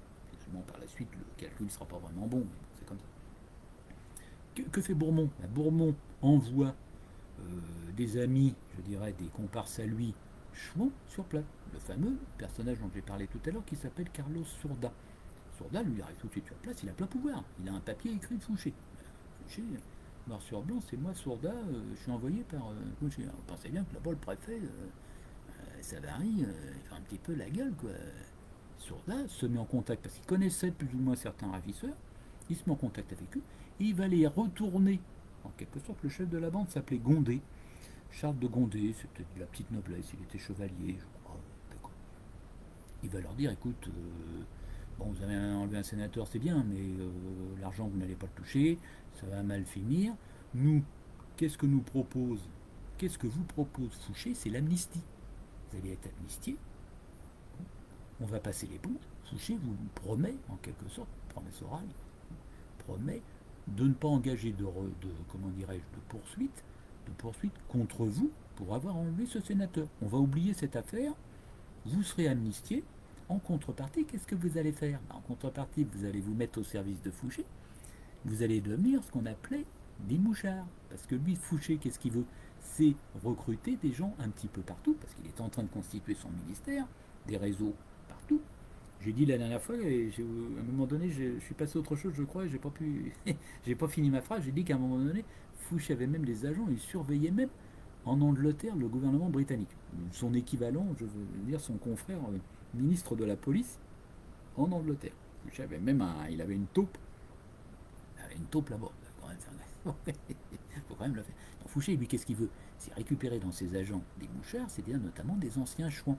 Ça l'intéressait d'avoir des anciens chouans. Pourquoi? Parce que ça lui permet, comme je l'ai dit la dernière fois, de démanteler les réseaux royalistes, ce qui sera le cas, comme je l'ai dit la dernière fois, à propos d'Armand de Chateaubriand. Donc, eux, le fameux Gondé, c'est le chef des ravisseurs, c'est le chef des 6 faux hussards.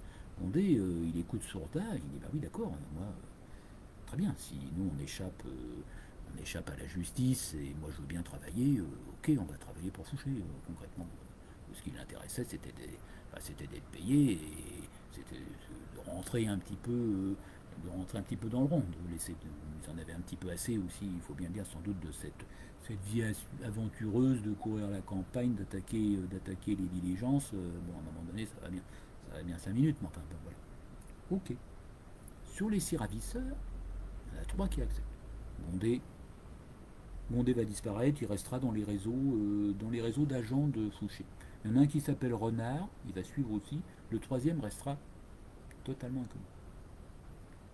Les 3 autres, eux, vont apparaître un petit peu plus tard.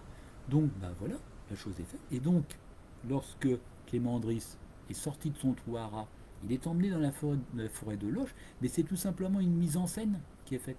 C'est-à-dire que lui, il ne voit rien puisqu'il est bandé. Et lui va croire, il entend des coups de feu, il croit que ce sont ses sauveurs, en quelque sorte, des agents de Fouché qui viennent le libérer, et qui tirent des coups de feu contre ses ravisseurs. Les ravisseurs s'enfuient, et après on retire le bandeau de Clément Andris, on lui dit, bah voilà, vous êtes libre, moi je vous raccompagne, je suis un policier de Fouché, etc.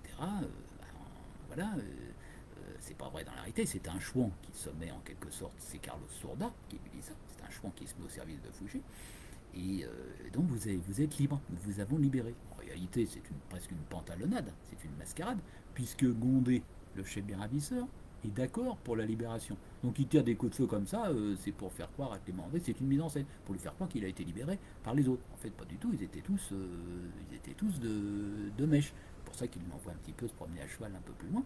Et puis ils font cette mise en scène. Lui, il entend des coups de feu, dans son esprit, il a été libéré. C'est pour ça qu'il remercie Fouché dans la lettre du moniteur. Voilà. Tout le monde est content, alors, sauf Savary bien entendu. Napoléon, lui, il est content parce que son sénateur a été libéré. Clément Andris, il est content, il retrouve sa femme et ses enfants. Fouché, alors lui, bravo. Alors lui, c'est formidable, c'est le grand vainqueur naturellement de l'opération. Les ravisseurs, Sourda, Bourmont, ils sont contents, ils ont collaboré très bien. Les 3 ravisseurs, ils sont contents, ils vont se mettre à travailler plus ou moins pour Fouché. Et au moins, eux, ils sont assurés, ils vont passer au travers. Oui, mais que se passe-t-il? C'est que l'affaire n'est pas finie. La police, Fouché, lui, il a atteint son but, il a libéré le sénateur. D'accord. Mais la police de Savary, la police sur place, la gendarmerie de Savary, continue à chercher et va commencer à arrêter certaines personnes. On va arrêter notamment euh, un couple d'agriculteurs, de fermiers qui s'appelait Lacroix. Couple Lacroix, c'était les propriétaires de la ferme où avait été emprisonné Clément Riz. Là, évidemment, la chose se complique un petit peu pour Fouché. Parce que oui, Fouché, lui, il voudrait naturellement étouffer cette affaire. Le sénateur est libéré, et puis c'est tout. Moi, bravo, c'est grâce à moi, très bien, mais l'affaire, après, il veut surtout pas ébruiter le plus possible l'affaire, puisqu'il est de connivence. Il a été de connivence avec des chouans pour libérer Clément Andris. Et Clément Andris, lui, c'est un peu le dindon dans l'affaire, mais lui ne parlera pas. Il ne parlera pas non plus. Très bien. Ça pourrait s'en arrêter là. Oui, mais sauf que la police et la gendarmerie sur place de Savary continuent l'enquête et on arrête d'abord le couple Lacroix. Et Lacroix, ils sont bien obligés de dire, oui, nous, nous, il y avait des chouans. Bon, eux, ça sera leur système de défense, d'accord. Euh, nous, il y a des chouans, en quelque sorte, ils ont réquisitionné notre ferme pour y cacher le sénateur. Donc, eux, ils sont internés, les époux Lacroix. On arrêtera d'autres, il avait un métayer, je crois, d'autres personnes, mais qui sont beaucoup plus secondaires. Ok. Fouché, il a un petit peu pris court, parce que lui, Fouché, qu'est-ce qu'il a fait? Lui, il a promis l'amnistie, la clémence aux ravisseurs. Il y en a 3 qui ont accepté, 3 qui ont refusé. Là-dessus va survenir un coup de théâtre, va survenir un autre événement très important, ça ne vous aura pas échappé, puisque l'enlèvement se passe en septembre. En novembre 1800, que se passe-t-il? Le 3 niveaux de l'an 9, pour prendre le calendrier révolutionnaire, va se produire le fameux l'attentat de la rue Saint-Nicaise à Paris. Napoléon a failli laisser la vie. Comme on le sait, dans un premier temps, Napoléon, lui, il est persuadé que ce sont plutôt sur sa gauche, c'est-à-dire les Jacobins, qui ont fait le coup. Et d'ailleurs, il y aura une liste d'établis, il y aura une bonne centaine de noms, et on va considérer, même d'ailleurs Fouché va en profiter, il va en profiter pour ajouter des noms sur la liste de gens qu'il n'aime pas, dont il veut se débarrasser. D'accord. Fouché, lui, il exécute ce que lui dit Bonaparte. Bonaparte lui dit, moi, c'est des Jacobins. Fouché fait une liste, hop, ces gens-là, la plupart vont être déportés. Comment ça, ils seront déportés? Ils seront déportés aux Seychelles notamment, etc. Ils ne sont pas guillotinés, ils seront déportés. C'est ce qu'on a appelé la guillotine. C'est très cynique, c'est ce qu'on a appelé la guillotine sèche. Comment c'est la guillotine sèche? C'est-à-dire qu'on n'était pas guillotinés, on était déportés. Mais ça revenait pratiquement même parce qu'on les a déportés là-bas. Alors aux Seychelles, à l'île Maurice, je crois, mais à l'époque, eux, ils ont été déportés, c'était pas pour faire du tourisme. Hein. La plupart sont morts là-bas, très peu sont revenus. Très peu sont revenus, c'est comme ça. Ouais. Sauf que Fouché, lui, il n'y croit pas du tout à cette histoire de Jacobins. Dans son esprit, ce sont des Vendéens, des royalistes, qui ont commis l'attentat de la rue Saint-Michel, qui a été commencé très meurtrier. Et Fouché, une fois de plus, a eu effectivement le flair, puisqu'il s'est avéré que c'était des royalistes. Ouais. Quand Napoléon finalement finit par comprendre que ce sont des royalistes, des Vendéens, il se dit, mais moi ces gens-là, on a tapé sur la gauche, sur les Jacobins, maintenant il faut taper sur la droite. Alors, Fouché, il va être obligé un petit peu de changer de stratégie. En même temps, il était là-haut, ça fonctionnait très bien. Il va être obligé de donner des gages. Il va être obligé d'arrêter des chemins. Alors lui, il a donné une parole, il a donné sa parole d'amnistier, de laisser tranquille les ravisseurs du sénateur. Ok, mais il va être obligé d'en lâcher quelques-uns. Il est obligé d'en lâcher. Alors ça tombe très bien puisque dans les six, il y a 3. Il y en a 3 qui étaient des fervents royalistes qui ont refusé de se mettre au service de Fouché. Ils ne voulaient pas être des mouchards, sans quoi on peut très bien, une question d'honneur, on peut très bien les comprendre. Alors Fouché, qu'est-ce qu'il va faire? Fouché va faire arrêter ces 3 personnes-là. Chose étonnante, c'est que les 3, il va les sortir de son chapeau, alors que jusqu'à présent, on ne les connaissait pas du tout. La police ne les avait pas interrogés, la gendarmerie de Savary ne les avait pas interpellés. D'un seul coup, voilà les 3. C'est écrit, je ne sais plus, et on les arrête comme ça, ils sont surpris pratiquement au saut du lit. Alors il y en a un qui s'appelle Gaudin. Lui, il n'a pas de chance parce qu'il avait perdu un œil, il était borgne. Et il sera reconnu, notamment à cause de ça, il sera reconnu par des domestiques, notamment de Clément Driss, au moment de l'enlèvement. Car au moment de l'enlèvement, certaines personnes, quand même, dans le feu de l'action, avaient eu le temps de s'apercevoir qu'il lui manquait un œil. Alors lui essaiera de se défendre, oui, mais bon, moi, je ne suis pas le seul borgne, évidemment, dans la région, bah oui, d'accord, mais en même temps, il était connu, il avait déjà attaqué des convois postales ou autres, donc il avait déjà une réputation un petit peu de chouan, bandit de grand chemin. Donc, il est arrêté. Et avec lui, 2 autres. C'était de la petite noblesse aussi. Il y en a un qui était marquis, l'autre était son beau-frère, c'était un comte, qui s'appelle Canchy et Mauduisson. 2 jeunes, ils avaient quoi, 25 ans. Eux, ils ont participé, effectivement, à l'enlèvement de Clément Driss. Mais ils ont participé parce que le chef, qui s'appelait Gondé, les a sollicités. Bon, ils ont suivi le mouvement, mais ils n'ont pas eu un rôle véritablement actif. Eux, ils ont pris ça, ils étaient jeunes, un peu exaltés, ils se sont dit, tiens, on va enlever un sénateur, on va s'amuser un petit peu, ouais d'accord, on va montrer qu'on s'implique dans la cause royaliste, et puis voilà, d'accord, ouais. Et sauf que la promesse qu'on leur a faite d'amnistie, en quelque sorte, tombe, et ils se retrouvent tous les 3 arrêtés.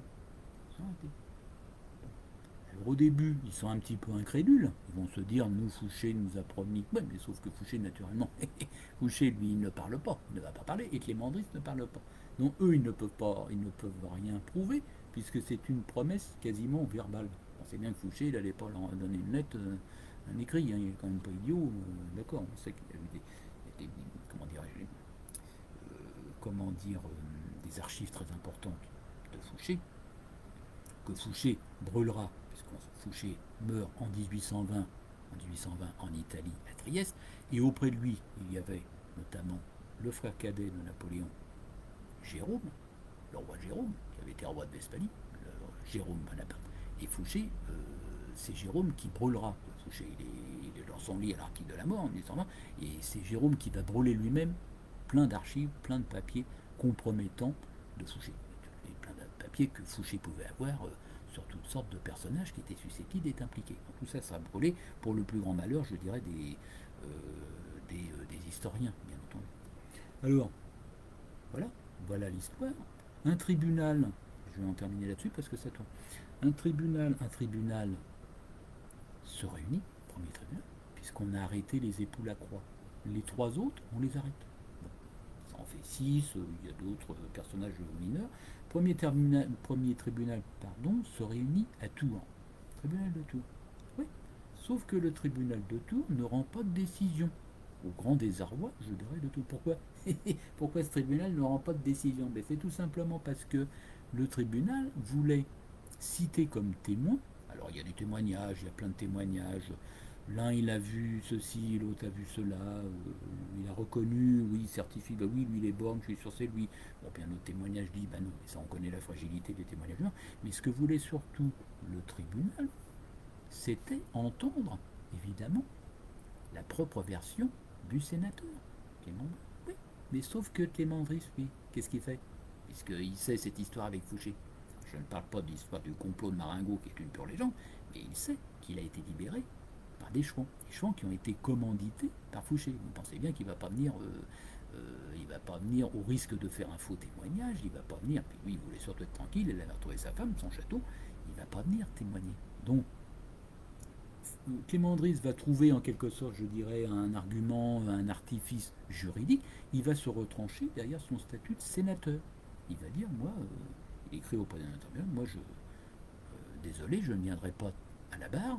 D'abord, je ne veux pas être confronté avec mes ravisseurs. Je les ai pas vus, j'avais les yeux bandés, je les reconnais pas, machin. Je n'entendais que le son de leur voix, d'accord. Et puis surtout, je suis sénateur, je ne peux pas me présenter.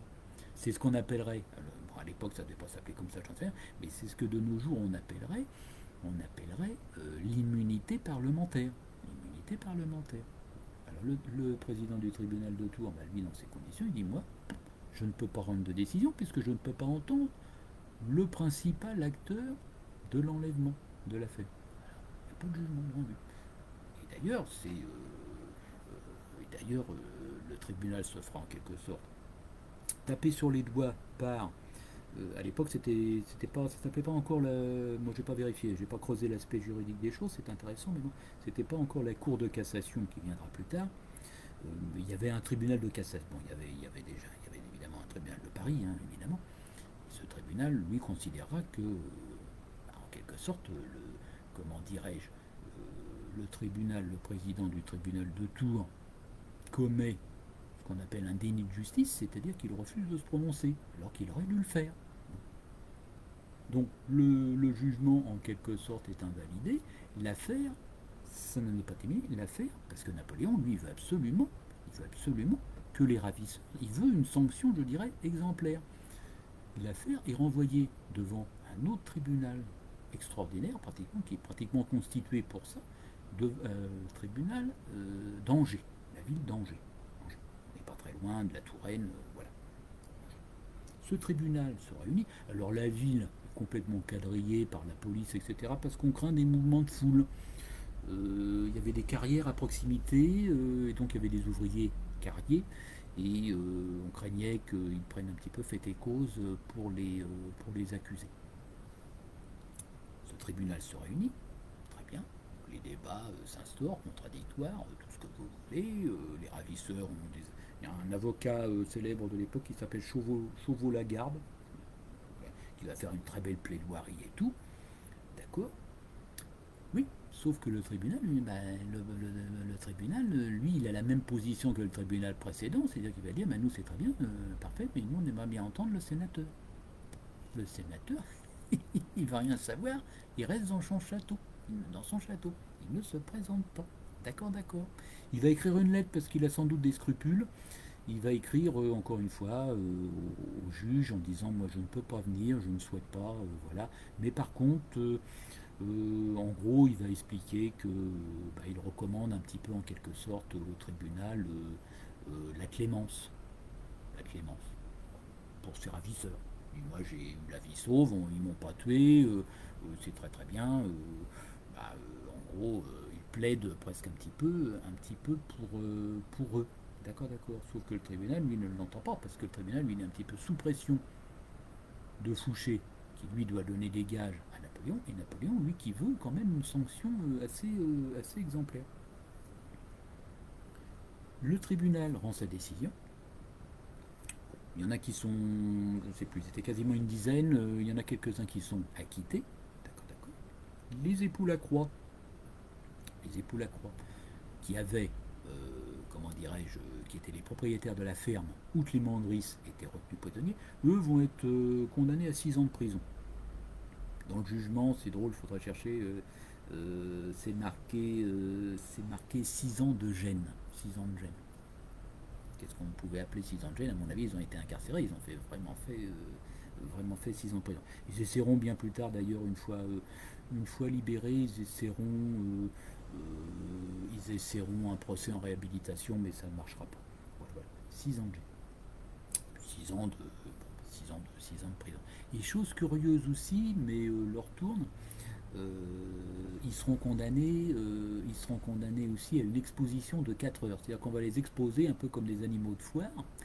Comme des animaux de foire, on va les exposer pendant 4 heures, je crois, au pied de l'échafaud. Bon, voilà, avec un écriteau autour du cou, comme quoi qu'ils ont été condamnés. Bref, ça se pratiquait encore à cette époque. Les 3 autres, c'est-à-dire Gaudin, Canchy, Monduisson, eux pensaient être acquittés, pratiquement. Ils étaient un peu naïfs, voilà. Ils pensaient être acquittés, et malheureusement, ils sont condamnés à mort. Et les 3 montent à l'échafaud, ils sont condamnés et exécutés quasiment séance tenante. Le lendemain, la décision était sans appel. Là-dessus, mais bon, je ne vais pas m'étendre, il y aura l'intervention d'un personnage qui s'appelait Viriot, qui était un capitaine, qui était militaire. Car le tribunal était composé, si je ne m'abuse, de 3 magistrats professionnels et 2 militaires. Et 2 officiers, puisque c'était vraiment le tribunal qui avait été comment dirais-je, constitué vraiment spécialement pour cette affaire. Les 2 militaires. Sauf que Viriot, lui va, étonnamment, va considérer que les 2 nobles, essentiellement Canchy et Maubuisson, sont innocents. Donc lui, il va refuser. Lui, il dit, moi, il n'y a pas suffisamment de preuves, les témoignages se contredisent, etc. C'est pas du tout prouvé qu'ils font partie de la bande des ravisseurs. En réalité, ils en faisaient partie, mais ce n'étaient pas eux les acteurs principaux. Les acteurs principaux, ce sont les 3 qui se sont mis au service de Fouché, vous pensez bien. À un point tel que Viriot refusera de signer le procès verbal, je dirais, à la fin du jugement. Il aura des ennuis par la suite, à cause de ça, il sera chassé de l'armée. Il sera rayé des cales. Ainsi se termine, il monte à l'échafaud, et ainsi se termine, je dirais, cette ténébreuse affaire. J'en ai fini parce que je vois 1h50, voilà, je vais abréger.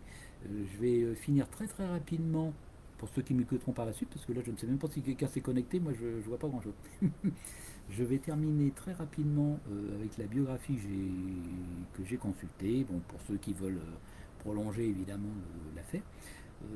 Un des premiers, moi je l'ai lu, je l'ai téléchargé sur internet, un des premiers à en avoir parlé est un historien qui s'appelle Alphonse de Beauchamp. Il a écrit, voilà, ça s'appelle Les Mémoires secrets, ça s'est publié en 1825. On est déjà sous la Restauration. Alors lui, Alphonse de Beauchamp, prétendait avoir recueilli le témoignage direct du personnage Gondé, dont j'ai parlé, c'est-à-dire le chef de la bande.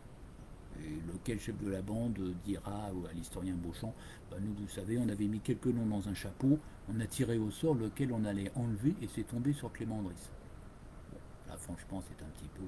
Bref, un petit voilà. Il y a lui, il y a Savary. Savary publie ses mémoires en 1828, il va raconter un petit peu l'affaire aussi, Savary. Voilà.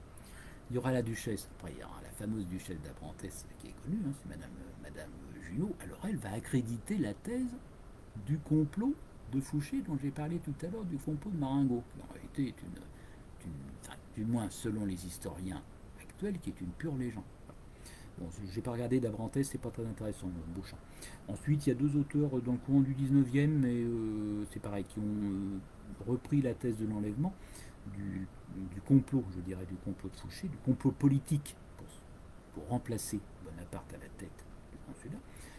Deux écrivains qui s'appelaient Crétineau Joly et Carré de Busserolles. Enfin, voilà. Je ne les ai pas consultés. Alors après, vous avez un auteur, lui, qui écrit en 1800, je ne sais plus, 1895, dont j'ai déjà parlé, qui s'appelle Ernest Daudet. Voilà. Donc Ernest Daudet, si je peux trouver Ernest, voilà. Voilà. Alors ça c'est très intéressant. Alors il ne parle pas que de Clément Driss, hein, mais son bouquin qui s'appelle La police et les chouans, sous le consulat et l'empire. Ça c'est très très bien. C'est paru en 1895. J'ai déjà parlé d'Ernest Daudet. C'est tout simplement un frère d'Alphonse Daudet. Voilà. Donc c'est intéressant de ça. Alors lui, il raconte l'histoire de façon plus succincte, mais c'est très, très bien fait. Et lui, il explique bien effectivement que les Chouans qui ont libéré le sénateur avaient été, euh, comment dirais-je, avaient été commandités en quelque sorte par notre ami Fouché. Enfin, notre ami. Hein, façon de parler. Ensuite, vous avez celui-ci que j'ai compulsé, mais voilà, qui s'appelle Un mystérieux enlèvement, que je montre, on ne voit pas grand-chose. Voilà. Voilà, Un mystérieux enlèvement, livre qui a été écrit en 1910 par un écrivain, un auteur qui s'appelait Charles Rhine. Charles Rhine était universitaire, mais c'est quelqu'un qui a surtout écrit des livres scolaires. Il était grammairien, des bouquins de grammaire notamment pour les écoliers de la Troisième République. Voilà. Mais sauf qu'il a écrit un bouquin très très complet sur l'affaire Clément Driss. Et pourquoi? Parce qu'il avait eu accès aux archives privées, aux archives familiales. Vous pensez bien que Clément Driss était décédé. Bon, il avait un fils qui fera carrière, qui sera colonel de cavalerie, je crois. Voilà. Clément de Charles. Ensuite, vous avez Ernest d'Autrive. Très bien. Ça, je l'ai lu en entier. C'est très très bien. Il vous raconte tout par le menu. C'est très très bien. Vous avez. Alors, ça, c'est beaucoup plus récent, j'en ai parlé. Hein, c'est L'Empire des polices, Jacques-Olivier Boudon qui en parle. C'est très très bien. Vous avez un article paru pour les Napoléoniens. Je vous le montre rapidement. Dans la revue du souvenir napoléonien, c'est un numéro qui est paru en 2000. Un numéro qui avait été écrit par Bernard Petit. Bernard Petit, qui était un ancien président du souvenir napoléonien. Et le plus récent, c'est pratiquement le livre de Jacques-Olivier Boudon. Et vous avez également l'historien Emmanuel Levaresquiel qui aborde cette affaire Clément Driss dans sa biographie sur Fouché. Ça s'appelle Fouché, les silences de la pieuvre. C'est paru dans les années 2014. J'en ai terminé, j'ai pas tout dit ce que je voulais dire, mais ça fait presque 2 heures, donc je vais m'arrêter. Je suis un petit peu frustré, mais aujourd'hui c'était particulier avec des petits. J'aurais encore bien des choses à dire, mais je reviendrai peut-être. Je reviendrai. Je reviendrai.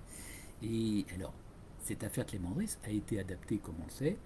Il y a eu un épisode, si je puis dire, de La Caméra explore le temps, qui n'est pas trouvable sur internet, mais qui existe. Hein. La Caméra explore le temps, d'accord, par les fameux naturellement Alain Decaux et André Castelot. Mais La Caméra explore le temps, elle aussi, à l'époque, ils ont repris la thèse du complot. Donc voilà, c'est autre chose. Et encore plus récemment, plus proche de nous, en 2016, vous avez l'historien et journaliste Franck Ferrand qui a consacré une chronique sur l'enlèvement de Clément Driss. Le matin, ça s'appelait son émission à la radio, ça s'est peut-être arrêté, je ne sais pas, qui s'appelait Au cœur de l'histoire. Et ça, c'est tout récent, 2007. Mais sauf que Ferrand reprend la thèse aussi du complot de Marengo. C'est un petit peu fâcheux quand on est historien, mais bon, je ne vais pas lui faire je vais pas lui faire un procès. Voilà pour cette affaire, en tout cas, je pense j'espère qu'il intéressera pour ceux qui m'écouteront. Et en tout cas, moi, ça m'a vraiment très intéressé je connaissais, mais ça m'a permis de me plonger dans les bouquins, etc. On apprend toujours des choses. Et j'en ai terminé. On va aller manger la soupe. Voilà. Et il y aurait d'autres choses à dire. Et alors après, comme on le sait, il y aura le roman qui s'appelle Une ténébreuse affaire de Balzac. Et lui, Balzac va reprendre, il va changer les noms, les lieux, etc. Mais il reprend, c'est lui aussi, cette histoire de complot de Fouché. Voilà. Alors qu'en réalité ce n'est pas le cas. Voilà, je vous souhaite une bonne soirée. Cette vidéo est terminée. Et portez-vous bien, faites attention. Bon dimanche et peut-être à une prochaine fois.